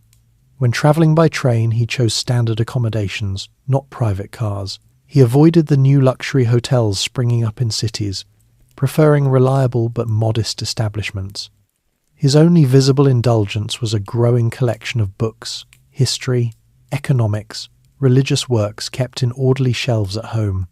Family life reflected the same restraint. The children received allowances scaled to their ages with strict instructions to account for every cent. Lucy, the eldest, managed her own small budget for clothes and books. John Jr. kept a ledger from an early age, recording earnings from odd jobs around the house. The girls learned sewing and household management from Laura. John spoke to them about the value of work and the danger of idleness. He never spoiled them with gifts. Birthdays brought practical items like new Bibles or school supplies. Vacations meant stays at quiet resorts in the Adirondacks or along the New Jersey shore, with simple cottages and walks in the woods. Church giving increased substantially. John supported Baptist missions across the country and abroad. He funded new churches in growing industrial towns. Contributions went to seminaries, training ministers. Laura organised local efforts to aid poor families through the church. The Rockefellers never publicised their donations. Many remained anonymous. John believed stewardship required quiet action rather than display. Sunday services continued as the anchor of the week. In New York they attended the Fifth Avenue Baptist Church, where the preaching emphasized personal responsibility and service. The contrast with the surrounding culture grew sharper. Newspapers filled with stories of robber barons, labor strikes, and urban poverty. Tenements in New York housed families in cramped rooms with shared privies. Child labor persisted in factories. John observed these conditions during walks through the city. He saw the need for better wages and conditions, but believed business efficiency would eventually raise standards. He avoided direct involvement in labor disputes, leaving such matters to plant managers. His focus stayed on internal improvements, better safety equipment in refineries, steadier employment for reliable workers. By the early 1890s, the family's wealth allowed larger moves without changing habits. John purchased land in the Pocantico Hills north of New York City, beginning what would become a family estate. The first house there remained modest, a frame structure with basic furnishings. Laura planted gardens and oversaw the grounds. The property offered space for the children to run and ride horses. John spent weekends there when possible, walking the trails and planning small improvements. The estate grew slowly, always with an eye toward usefulness rather than show. Daily routines in both cities held firm. John rose at the same hour, reviewed reports, attended meetings, returned home for family time. Laura managed the household calendar, school lessons, church events, visits to relatives. The children grew into young adults with the same values instilled from childhood. They dressed plainly, spoke respectfully, and avoided the excesses they saw in their classmates' families. John encouraged reading and discussion of current events, always tying them to moral lessons. Wealth accumulated steadily through trust dividends and reinvested profits. John kept large portions in liquid assets, ready for opportunities or downturns. He studied financial reports from other industries, noting patterns in steel, railroads, and banking. His personal ledger remained as precise as ever, tracking every expenditure from train fares to charitable contributions. The Gilded Age glittered around him, but he stayed apart from its shine. His life followed the same steady line he had drawn decades earlier: work, family, faith, and careful stewardship of resources. Rising criticism. Wealth accumulated steadily through trust dividends and reinvested profits. John kept large portions in liquid assets, ready for opportunities or downturns. He studied financial reports from other industries, noting patterns in steel, railroads, and banking. His personal ledger remained as precise as ever, tracking every expenditure from train fares to charitable contributions. The Gilded Age glittered around him, but he stayed apart from its shine.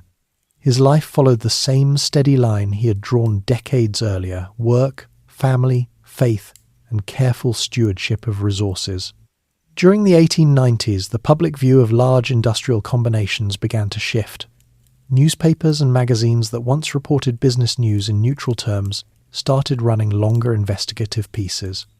Writers described the Standard Oil Trust as a force that squeezed out smaller refiners and dictated terms to railroads.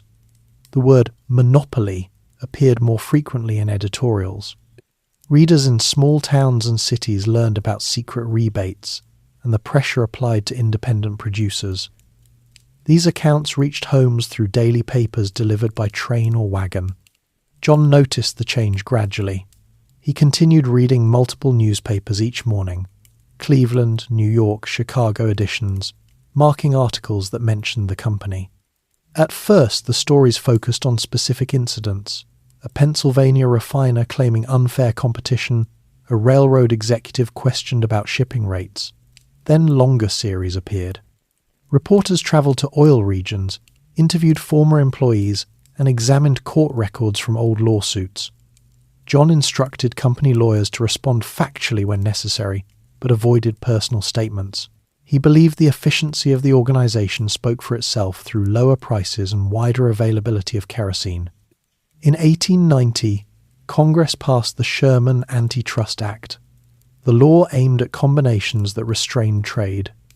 At first, it saw little enforcement. Prosecutors targeted smaller groups more often than large national enterprises.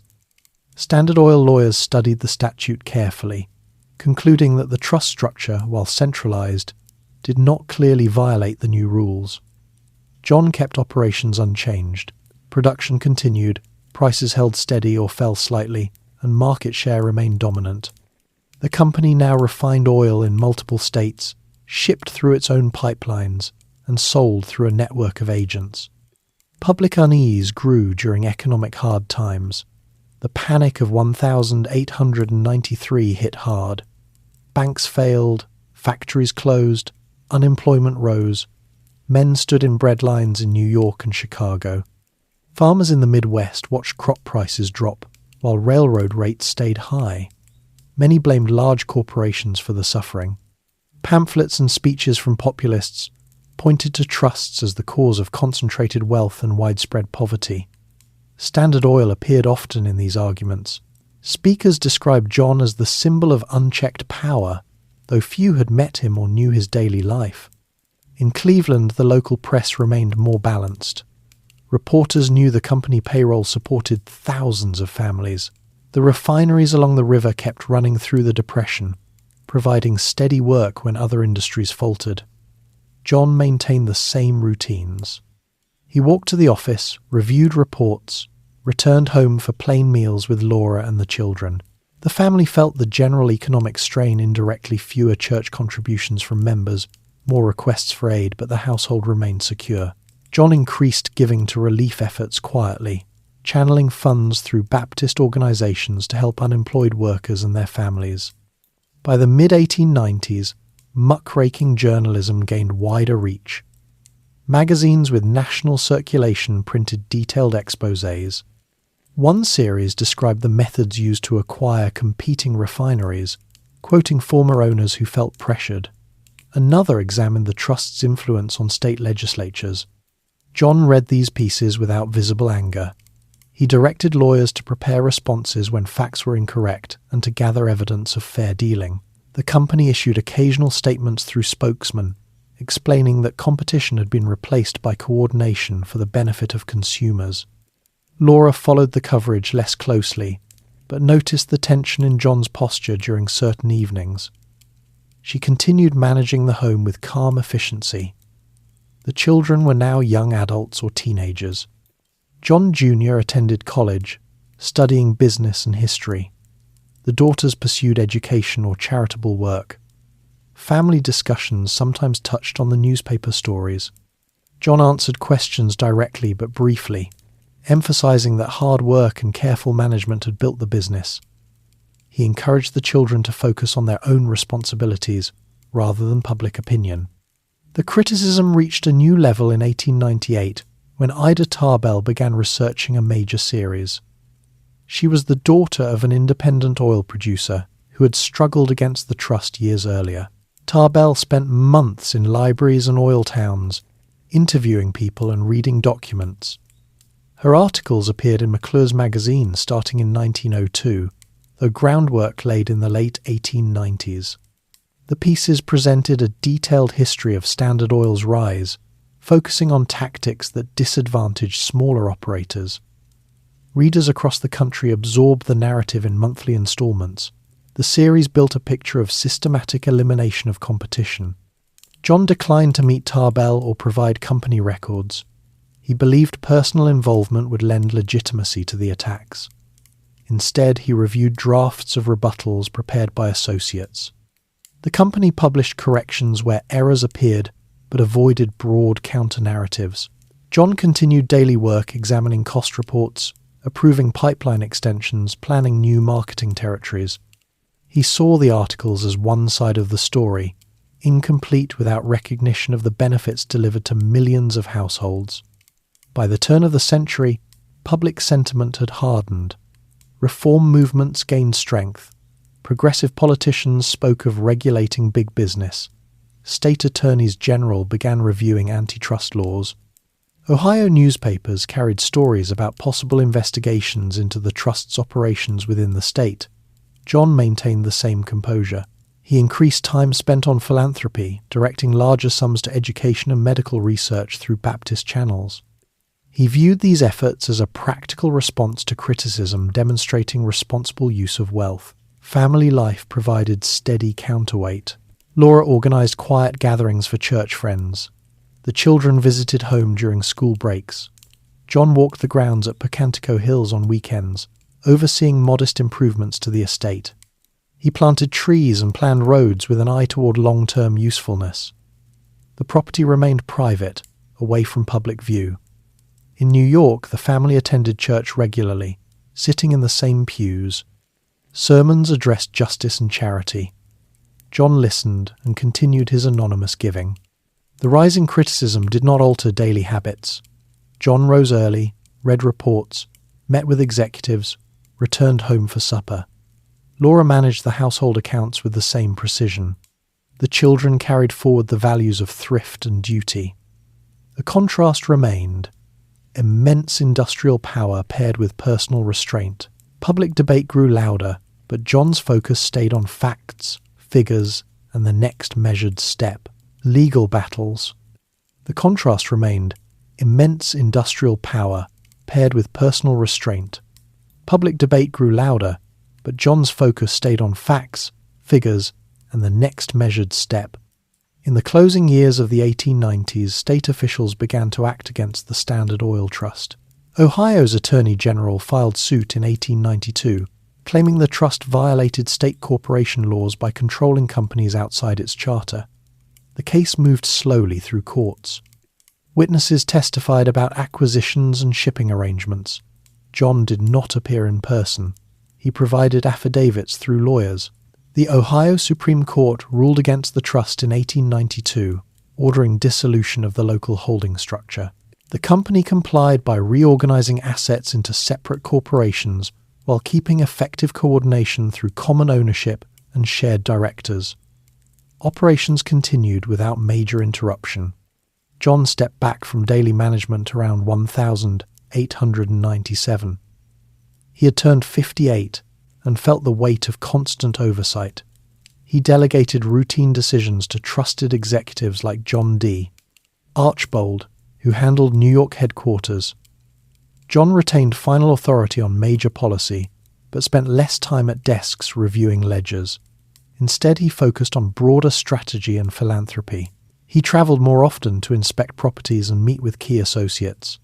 His personal routine shifted slightly more time at Pocantico Hills, longer stays in Florida during winter, but the core habits remained: early rising, plain meals, careful reading of reports. The Ohio decision set a pattern.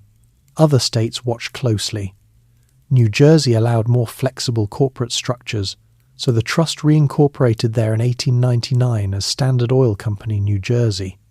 The new parent company held stock in subsidiaries across the country. This arrangement complied with state laws while preserving centralized control. John approved the change after reviewing the legal opinions. The reorganization drew little immediate public notice. Newspapers reported it factually alongside other business news. Federal attention increased after 1900.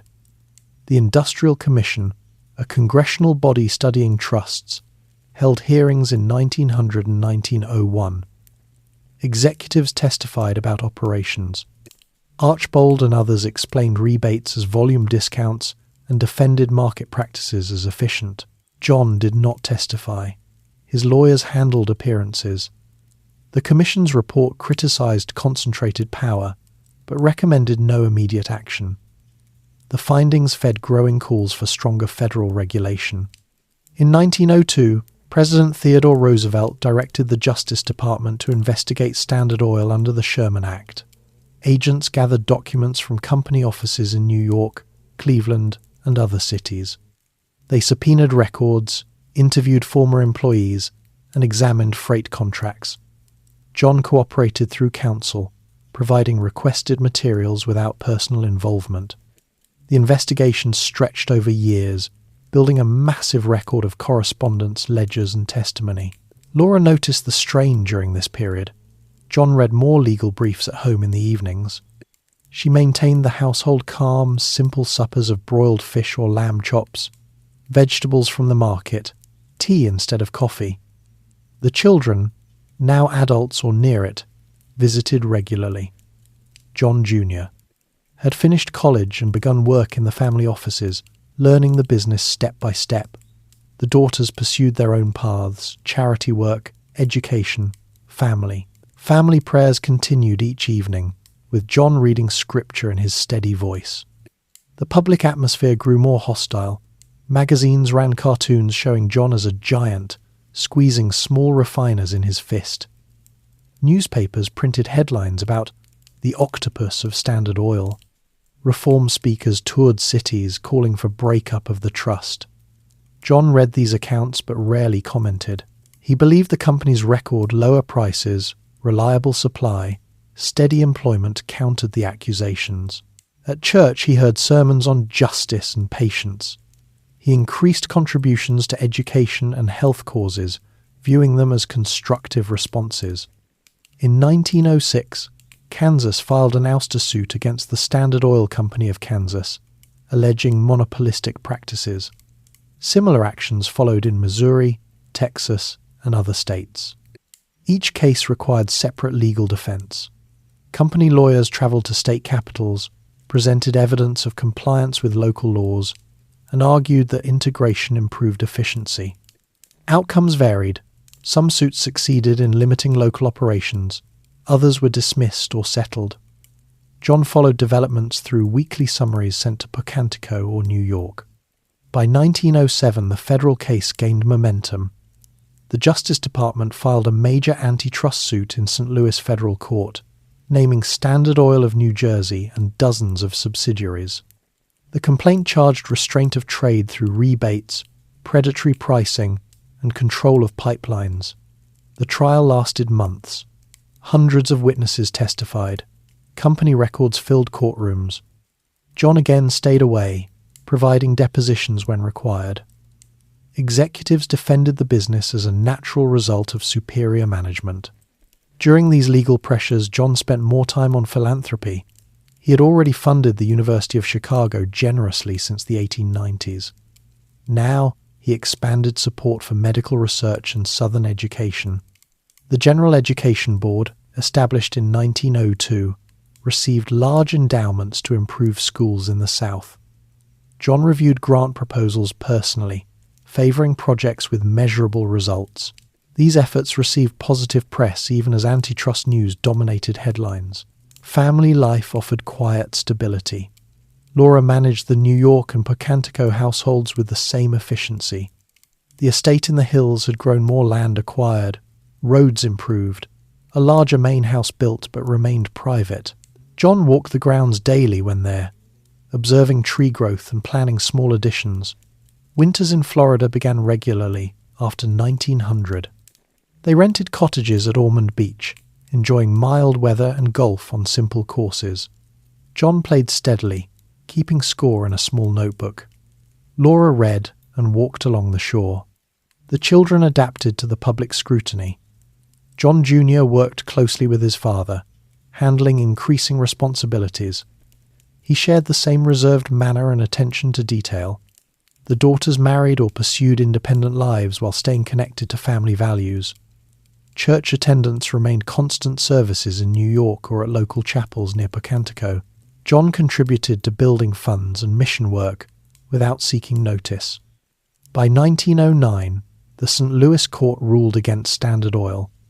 The judge ordered dissolution of the holding company structure. Appeals went to the Supreme Court. The company continued normal operations during the delay. John maintained his reduced role strategic oversight rather than daily details. He focused more on giving. The Rockefeller Institute for Medical Research, founded in 1901, received steady funding. Early work on diseases showed promise. John saw these efforts as a legacy beyond business. The legal battles dragged on without disrupting family routines.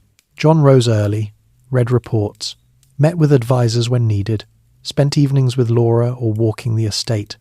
His health remained good, regular walks, simple diet, no excesses. The public fight over the trust continued in courtrooms and newspapers. John observed it steadily, confident that the company's contributions outweighed the criticisms. He prepared for possible changes while keeping his personal life unchanged. 1,911 breakup. The legal battles dragged on without disrupting family routines. John rose early, read reports, met with advisors when needed, spent evenings with Laura or walking the estate. His health remained good, regular walks, simple diet, no excesses. The public fight over the trust continued in courtrooms and newspapers.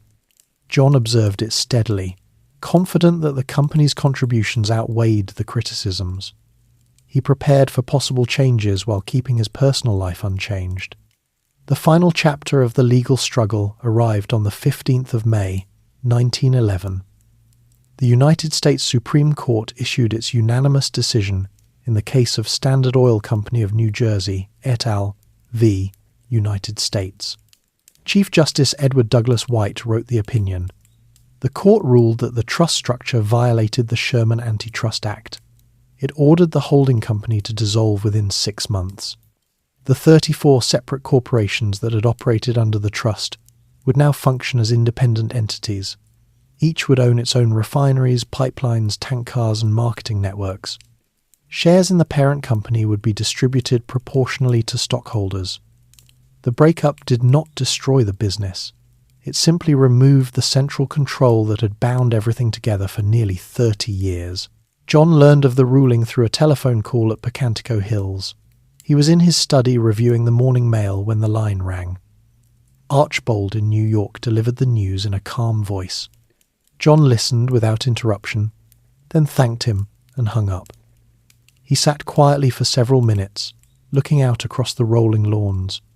No anger or surprise showed on his face. He had followed every stage of the case through weekly summaries. The outcome matched what many legal experts had predicted after the lower court decision in 1909. John viewed the ruling as a change in legal form rather than a threat to the underlying value of the enterprises. The companies remained strong. Their combined assets, technology, and market positions were intact. He simply noted the date in his personal calendar and returned to the day's correspondence. Associates reacted in varied ways.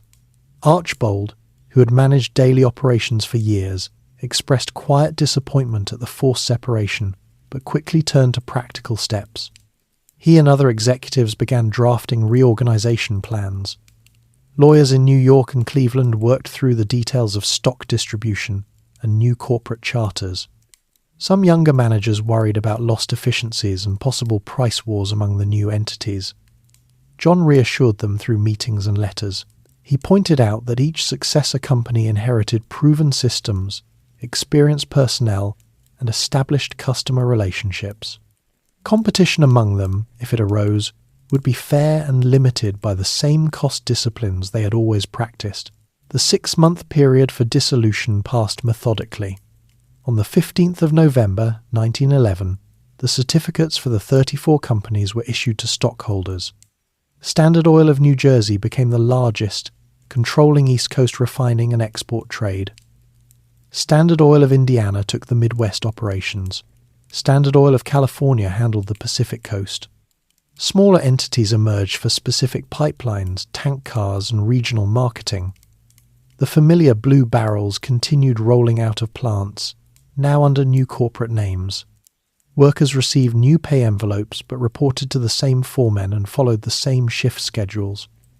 John held shares in all the successor companies, maintaining his position as the largest individual owner. Cleveland felt the change in subtle ways.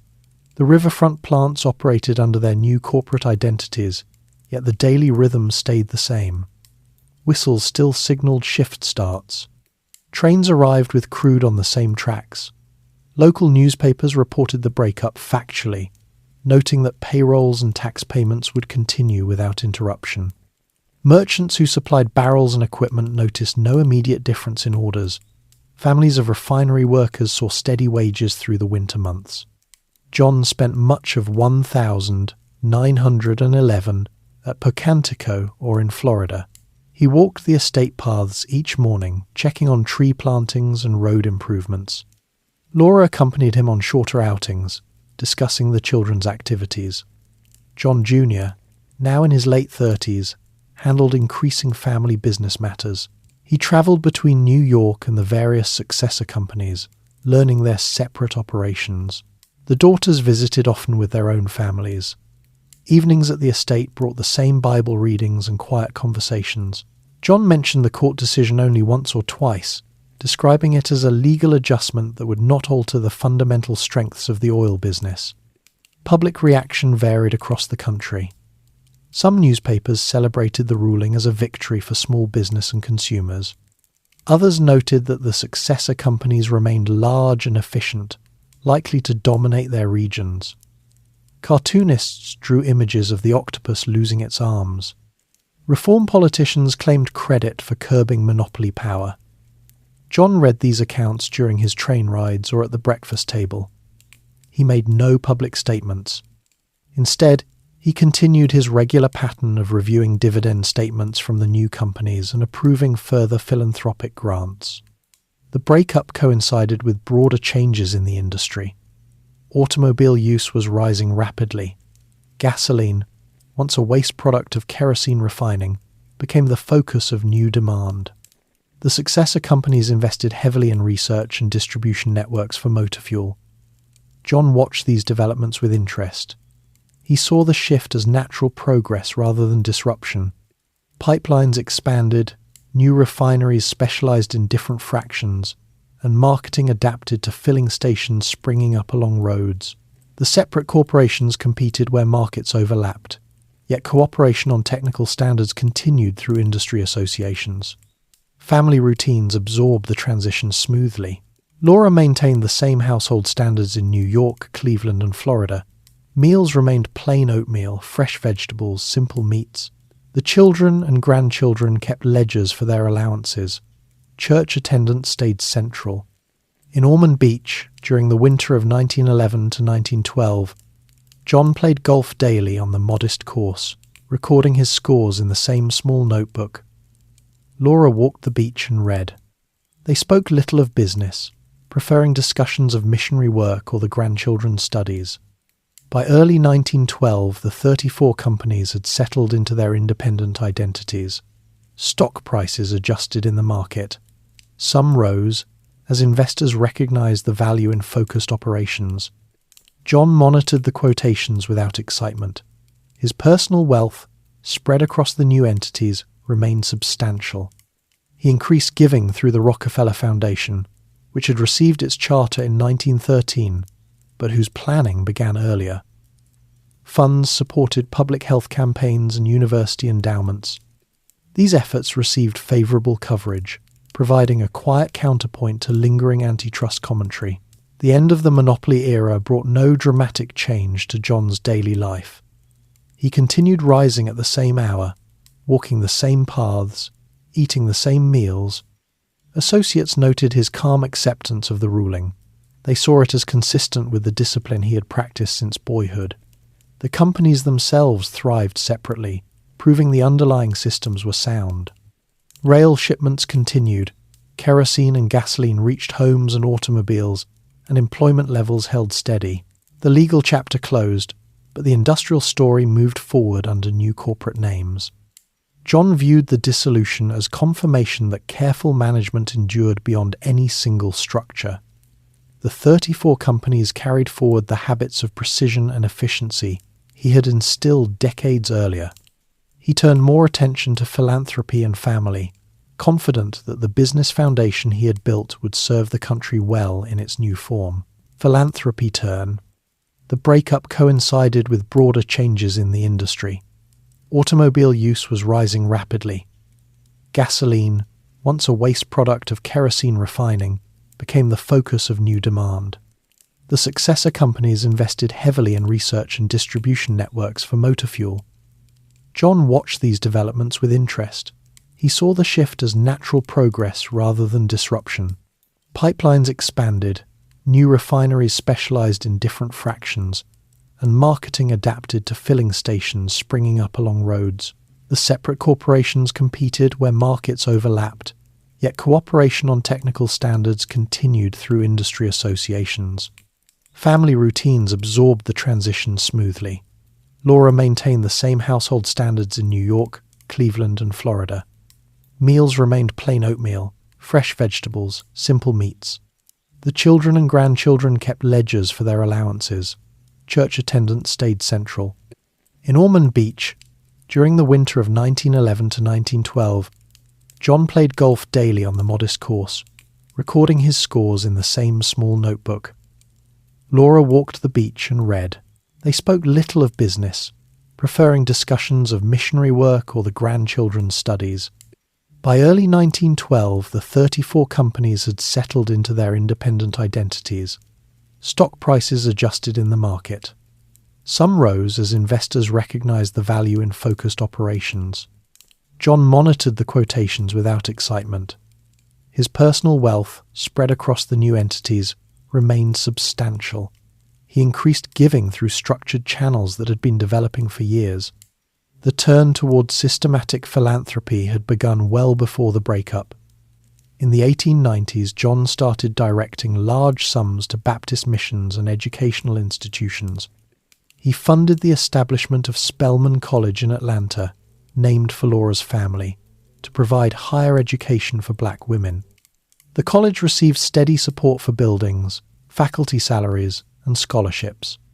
John reviewed annual reports from the institution, noting enrollment growth and graduation rates. He saw the work as practical equipping individuals with skills for self-reliance. The University of Chicago became his most significant early commitment. In 1890, he responded to a proposal from Baptist leaders seeking a new institution in the Midwest. John pledged initial funds for land and buildings. Over the next 2 decades, he gave tens of millions, making the university one of the leading research centers in the country.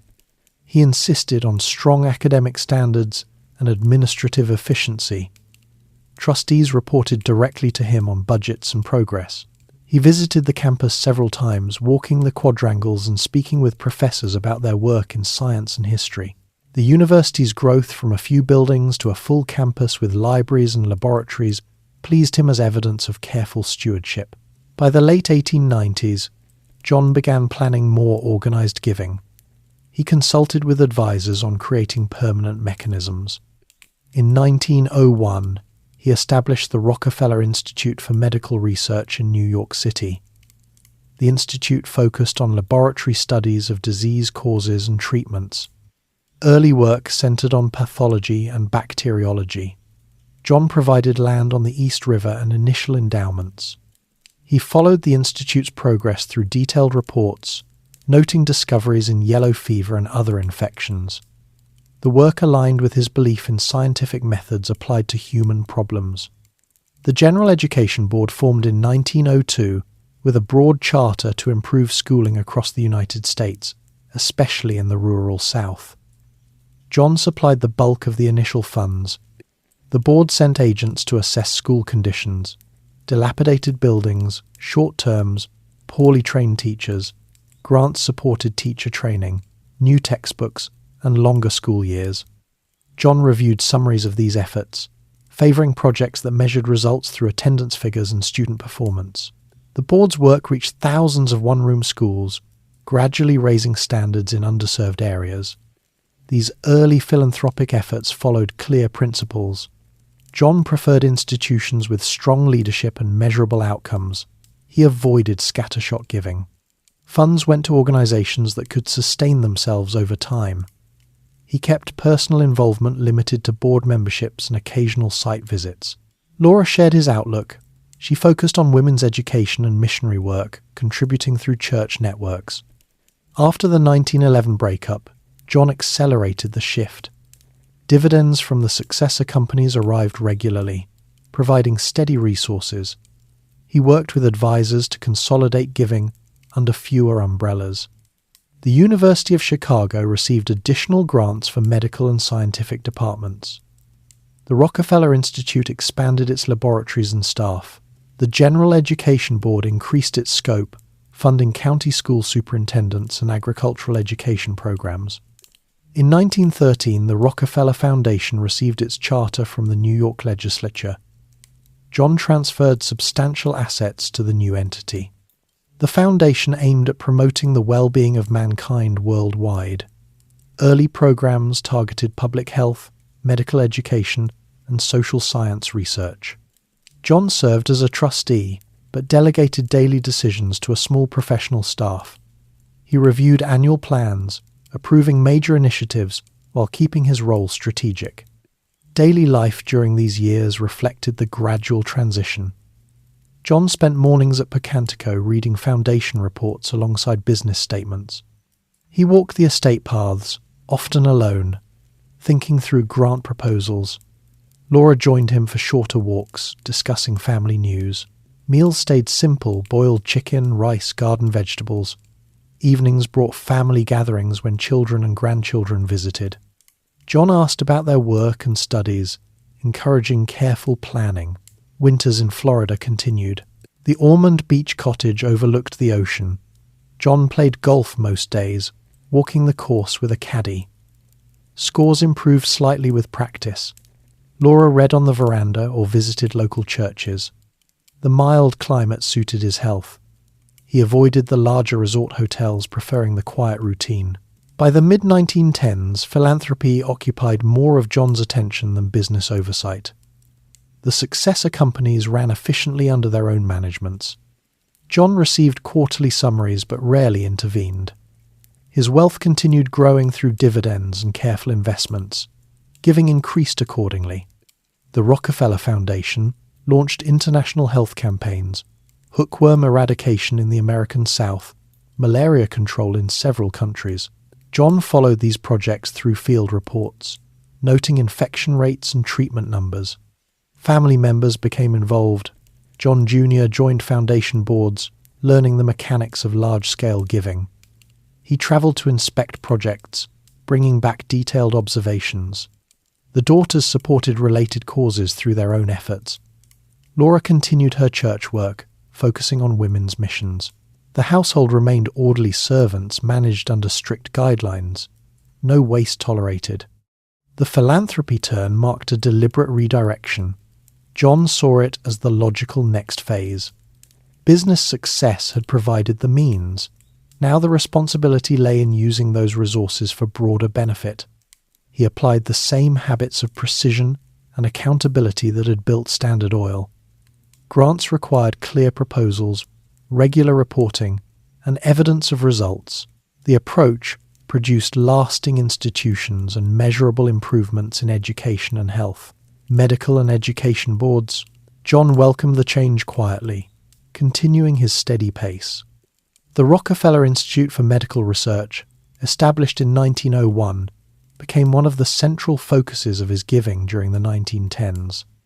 Located on a bluff overlooking the East River in New York City, the institute occupied a group of laboratory buildings designed for scientific work. John provided the initial land and endowment of several $1 million. He appointed a board of scientific advisors to guide operations. The institute's mission was clear: conduct original research into the causes and prevention of disease. Early laboratories concentrated on pathology, bacteriology, and physiology. Scientists there studied yellow fever, polio, and hookworm. John reviewed annual reports that listed specific investigations and their results. He never interfered with the research methods, but insisted on clear accounting of expenditures. By 1910, the institute had expanded its staff. Researchers worked in well-equipped rooms with microscopes and controlled environments. Field teams traveled to affected areas to collect samples. The hookworm campaign in the American South, launched through the institute's influence, treated thousands of cases in rural counties. Infection rates dropped measurably in treated districts. John received updates on these campaigns, noting the number of patients examined and the doses of medicine distributed. The work aligned with his preference for practical results that improved daily life for ordinary people. The institute also advanced medical education. It affiliated with hospitals where new doctors received training in laboratory techniques. John funded scholarships for promising students from modest backgrounds. He examined lists of recipients, checking their academic records and future plans. The program produced physicians who returned to smaller communities with updated knowledge. By the mid-1910s, the Institute's publications appeared in professional journals, sharing findings on disease transmission and treatment protocols. John kept copies of these papers in his study at Pocantico, reading sections during quiet evenings. Parallel to the medical work, the General Education Board operated across a different field. Established in 1902, the board aimed to strengthen public schooling, particularly in the rural South. Agents visited one-room schoolhouses in Alabama, Georgia, and Mississippi. They documented short terms, inadequate buildings, and teachers with limited preparation. John allocated funds for county school supervisors, who trained local educators. The board supplied textbooks and basic equipment. Reports showed increased attendance and longer school years in supported districts. John studied these figures carefully, comparing costs per pupil against improvements in literacy rates. Higher learning institutions also benefited. The board supported colleges for black students in the South, including Morehouse and Spelman. John had helped found Spelman earlier through Baptist channels. Now the board expanded its reach with grants for faculty salaries and new buildings.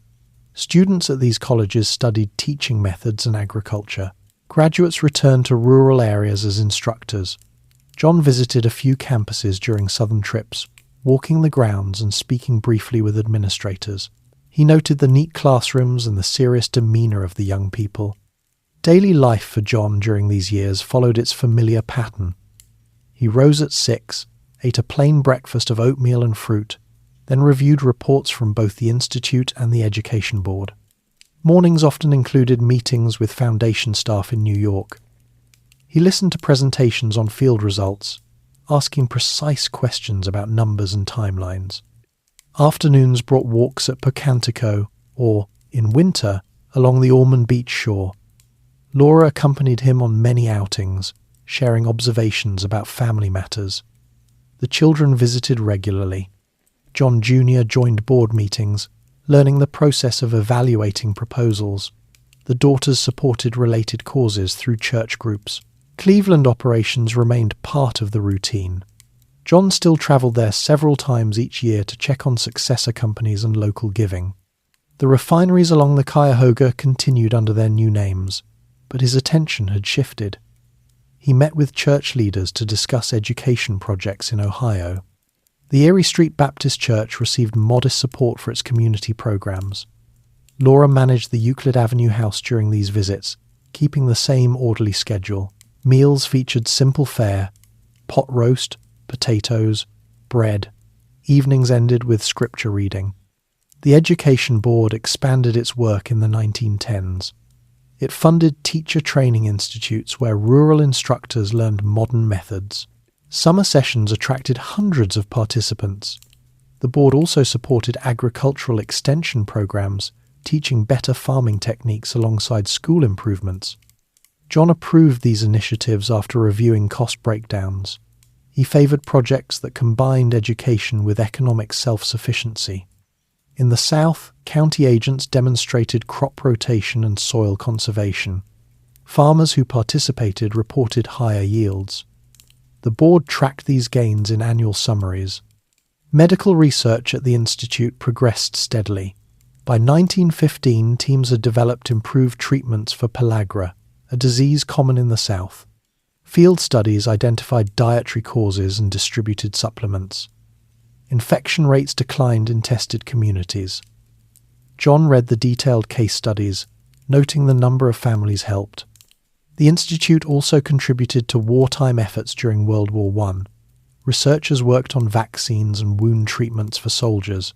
John supported these projects without public announcement, viewing them as part of national service. Family routines adapted to the growing philanthropic demands. Laura organised small gatherings at Pocantico for board members and church friends. She prepared simple refreshments and listened to discussions about school conditions. The grandchildren played on the estate lawns while adults reviewed reports. John taught the younger ones basic accounting, just as he had with his own children. Allowances came with ledger books. The household staff followed strict guidelines on resource use. No waste appeared in kitchens or gardens. By the late 1910s, the General Education Board had influenced schooling in more than 1,000 counties. Teacher salaries rose in supported areas. School terms lengthened from 3 months to 7 or 8. John examined maps showing the spread of these improvements. He noted the concentration in southern states where needs were greatest. The board also funded university departments of education, training future administrators. John approved these grants after checking enrollment and placement records. The institute expanded its international reach during this decade. It supported research stations in China and Latin America. Teams studied tropical diseases and trained local physicians. John reviewed travel reports from these outposts, noting challenges of climate and transportation. Results included better control of malaria through drainage projects. He saw these efforts as extensions of the same principles applied at home systematic study, leading to practical solutions. Winter stays in Florida provided balance. John played golf most mornings on the Ormond course, walking the fairways and recording scores. The mild air and ocean views refreshed him. Laura read on the veranda, corresponding with family. They attended a local Baptist church on Sundays. John contributed quietly to its building fund. Evenings brought simple suppers and conversations about the week's reports. The contrast between scientific laboratories and quiet beach walks remained part of his steady rhythm. By 1920, the medical and education boards had produced measurable changes. Hookworm infections dropped sharply in treated southern counties. School attendance rose in hundreds of districts. Universities trained new generations of researchers and teachers. John continued his personal simplicity, plain suits, careful meals, early bedtimes. He walked the same paths at Pocantico, reviewing the same type of detailed summaries that had guided his business decisions decades earlier. Philanthropy had become the main focus, yet the habits of precision and accountability never changed. The boards operated with professional staffs who handled daily administration. John served as a trustee, attending occasional meetings and approving major directions. He preferred written reports over long discussions. Laura supported the work through her own church connections, focusing on women's education programs. The family remained closely involved. John Jr. took on increasing responsibilities, traveling to inspect projects. The structure allowed John to step back while maintaining oversight. These years of board work reinforced John's long-held belief in methodical improvement. Scientific research and better schooling addressed root causes of hardship. He saw results in letters from teachers and physicians who credited the programs. Public reports on foundation activities appeared in newspapers, shifting attention from earlier controversies. John welcomed the change without comment, continuing his daily walks and ledger reviews. The Medical Institute and Education Board had become established institutions by the early 1920s. Laboratories produced ongoing discoveries. Schools across regions showed lasting gains. John turned his attention toward even broader efforts, confident that these foundations provided solid ground for future work. Later family life. The foundation's broad mandate allowed flexibility. It addressed emerging needs while building on proven programs. John approved new initiatives after careful review. The structure he helped create endured beyond his direct involvement. Reports continued arriving at Pocantico, where he read them in the same study that had once held Standard Oil ledgers. In the 1920s and 1930s, John spent increasing portions of each year at Pocantico Hills. The estate had become the primary family home. He had acquired additional land over the decades until it covered several thousand acres of wooded hills and open fields north of New York City. The main house, a large stone structure with simple lines, sat on a rise overlooking the Hudson River Valley. John walked the grounds every morning he was able, following gravel paths lined with maples and oaks he had planted years earlier. Gardeners maintained vegetable plots and flower beds under Laura's direction. She selected seeds each spring and supervised harvesting. The produce went to the kitchen or local charities. John played golf less often now. In his 90s, he used a cart on the private course at Pocantico. He kept score in the same small notebook, though scores mattered less than the steady walk. Laura sometimes joined him for shorter rounds, driving the cart while he played. They spoke of family news, foundation projects, and church activities. The estate included guest cottages where children and grandchildren stayed during visits. The grounds offered space for the younger ones to run and explore without leaving the property. Summers at Pocantico brought the family together. John Jr. arrived with his wife and children. The daughters came with their families. Meals took place on the terrace or in the dining room. Breakfast included fresh fruit, oatmeal, and eggs from the estate chickens. Lunches were light sandwiches, soup, garden vegetables. Dinners featured simple roasts or fish with potatoes and greens. John sat at the head of the table, listening more than speaking. He asked the grandchildren about school and encouraged them to keep small account books for their allowances. Laura managed the household with quiet authority. Servants now numbering a dozen handled cooking, cleaning, and grounds work. She reviewed every grocery list and linen inventory. Waste remained forbidden. Leftover food became soup or fed to the estate animals. Clothing was mended and handed down. The children and grandchildren wore practical outfits, cotton dresses for the girls, sturdy shirts and trousers for the boys. No display entered the daily life. Winters shifted to Ormond Beach, Florida. The family rented the same modest cottage overlooking the ocean. John walked the beach path each morning, supported by a cane when needed. The salt air and mild temperatures eased his joints. He played a few holes of golf when strength allowed, otherwise sat on the veranda watching the waves. Laura read aloud from newspapers or foundation reports. They attended a local Baptist church on Sundays. John contributed to its programs without seeking recognition. The Depression years of the 1930s affected the country deeply. Unemployment rose, banks closed, farms failed. The foundation increased aid to education and health programs. John reviewed adjusted budgets that redirected funds to immediate needs, school lunches, rural clinics. He approved grants for unemployment relief through established channels. At home, the family felt no personal hardship. Dividends from the successor companies continued, though reduced. John maintained cash reserves and adjusted spending only slightly fewer new books, simpler meals. He increased giving where possible, directing funds to soup kitchens and job training through church networks. John Jr. managed more of the foundation and family business affairs.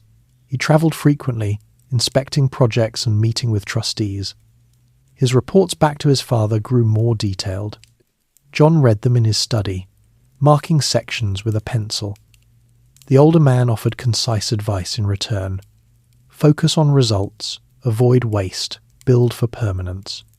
The daughters supported charitable causes in their communities. Grandchildren visited during school breaks, filling the house with quieter energy than in earlier decades. Church remained the steady centre. At Pocantico, the family attended a small chapel on the estate. Services were simple hymns, scripture, short sermons on duty and service. John sat in the same pew each week. In Florida, they joined a local congregation, contributing to building funds and missions.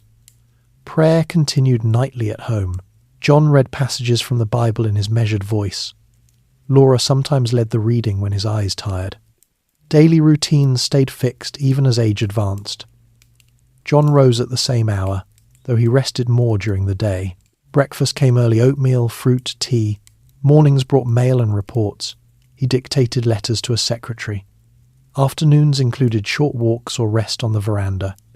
Evenings gathered the household for supper and conversation. Bedtime arrived early. The estate staff ensured quiet after dark. Health declined gradually. John experienced occasional weakness and relied more on assistance for walking. Doctors visited regularly, prescribing rest and simple remedies. Laura supervised his care with calm efficiency. She prepared nourishing broths and ensured he followed medical advice. Family members rotated visits to provide company. Grandchildren read to him or sat quietly nearby. The 1930s brought changes in the world around them. Automobiles filled roads, radios brought news into homes, motion pictures drew crowds. John observed these developments from afar. He read about them in newspapers but rarely participated. The estate remained private, no large parties, no public events. Visitors were limited to family, close associates, and occasional foundation staff. By the mid-1930s, John spent most of his time at Pocantico or Ormond. Travel became difficult. He followed foundation work through summaries and John Jr.'s accounts. The organisation continued its campaigns. Hookworm nearly eradicated in many areas, malaria control expanding, medical schools strengthening. John noted the cumulative impact in annual reports: millions treated, thousands trained, institutions built. Family life centred on quiet continuity. Laura managed the households in both places. She kept the same standards of order and thrift. The children and grandchildren carried forward the values of discipline and service. John spoke less but listened attentively. His presence anchored the gatherings. Meals, walks, prayers, these small routines held steady. The estate at Pocantico provided a peaceful setting for reflection. The ocean at Ormond offered calm views. Through it all, the habits formed in childhood, early rising, careful records, simple living, remained unchanged. By the mid-1930s, John had reached his mid-90s. Movement became slower and more deliberate. He relied on a cane for walks, even the short ones around the house at Pocantico. The daily routine adjusted accordingly. He rose at the usual hour, but spent more time resting in an armchair by the window. Breakfast arrived on a tray: oatmeal, a slice of toast, weak tea. A nurse assisted with dressing and medications. Laura supervised every detail, ensuring the room stayed comfortable and the schedule unbroken. She read aloud from newspapers or letters when his eyes strained. The foundation continued its work without requiring his daily input. John Jr. managed operations fully now. He visited Pocantico regularly, bringing concise summaries of grants awarded, projects completed, and new proposals under review. John listened attentively, asked a few pointed questions about costs and outcomes, then nodded approval or suggested minor adjustments. The conversations stayed brief. John spoke in a quiet voice, conserving energy. The successor oil companies sent routine dividend statements. He glanced at the figures but left investment decisions to trusted advisors. Family visits filled the weeks. Grandchildren came in small groups, sitting with him on the veranda or in the study. They spoke of school, jobs, and daily life. John offered short pieces of advice: save consistently, give thoughtfully, avoid waste. He handed out small allowances as he always had, with the same instruction to keep accurate records. The younger ones brought drawings or school reports. He examined them carefully, commenting on neatness and effort. Laura organised these gatherings, ensuring quiet and order. Summers at Pocantico remained the main season for family. The house stayed cool with shaded porches and open windows. John sat outside most afternoons, watching the grounds. Gardeners worked nearby, trimming hedges and tending flowers. He noticed small changes, new blooms, a repaired path, and mentioned them to Laura. Evenings brought supper in the dining room. The table held simple food: clear soup, broiled chicken, mashed potatoes, stewed fruit. Conversation flowed gently around family news and church events. After the meal, John retired early, reading scripture or listening to a radio program tuned low. Winters in Florida continued until travel became too taxing. The Ormond Beach cottage served as a quiet retreat in the early 1930s. John walked the beach path with assistance, breathing the salt air. Golf ended entirely. He sat on the veranda instead, observing the ocean and passing ships. Laura read to him from foundation reports or family letters. They attended church when possible, though services at home became more common. The mild climate helped, but by 1935 the trips south stopped. Pocantico remained the year-round home. Health declined steadily but without sudden crisis. Doctors visited weekly, checking blood pressure and heart function. John followed their advice: rest, light diet, no strain. He experienced occasional discomfort but never complained. Laura stayed close, managing care with calm efficiency. The household staff adjusted duties to support her. John maintained his personal ledger for small expenses: gifts to grandchildren, contributions to church, written in a large, careful hand. In the spring of 1937, John grew noticeably weaker. He spent most days in bed or in a chair by the window. Visitors were limited to immediate family. John Jr. came often, sitting for long quiet periods. The daughters visited in turn. Grandchildren appeared briefly, speaking softly. John recognized everyone, though conversation became minimal. He listened to scripture readings from Laura or one of the children. The Bible remained open on the bedside table. On the 23rd of May 1937, John passed away at Pocantico Hills. He was 97 years old. The end came peacefully in the early morning. Laura and John Jr. were present. No dramatic moment marked the passing. The household learned gradually through the day. A family doctor confirmed the time of death. Arrangements followed quickly and simply. The funeral service took place at the small chapel on the estate. Only close family and a few long-time associates attended. The minister spoke briefly on stewardship and faith. Burial occurred in the family plot at Lakeview Cemetery in Cleveland, near his mother and Laura's family. News of the death reached the public through brief statements. Newspapers carried front-page notices, recalling his role in the oil industry and later philanthropy. Editorials reflected on the arc of his life, from modest beginnings to vast wealth to systematic giving. Some revisited old antitrust controversies. Others focused on the foundation's impact: millions treated for disease, schools strengthened, medical advances supported. Radio broadcasts mentioned the event in calm tones. Stock prices of the successor companies showed little movement. The businesses had long operated independently. The family observed a quiet mourning period. Laura remained at Pocantico, maintaining the household routines. John Jr. handled necessary matters: legal documents, memorial contributions. The children and grandchildren gathered for private remembrance. The estate stayed closed to outsiders. Church services included prayers for the family. Laura continued her own giving through church channels. Reactions from the wider world varied. Business leaders noted the passing of an era in American industry.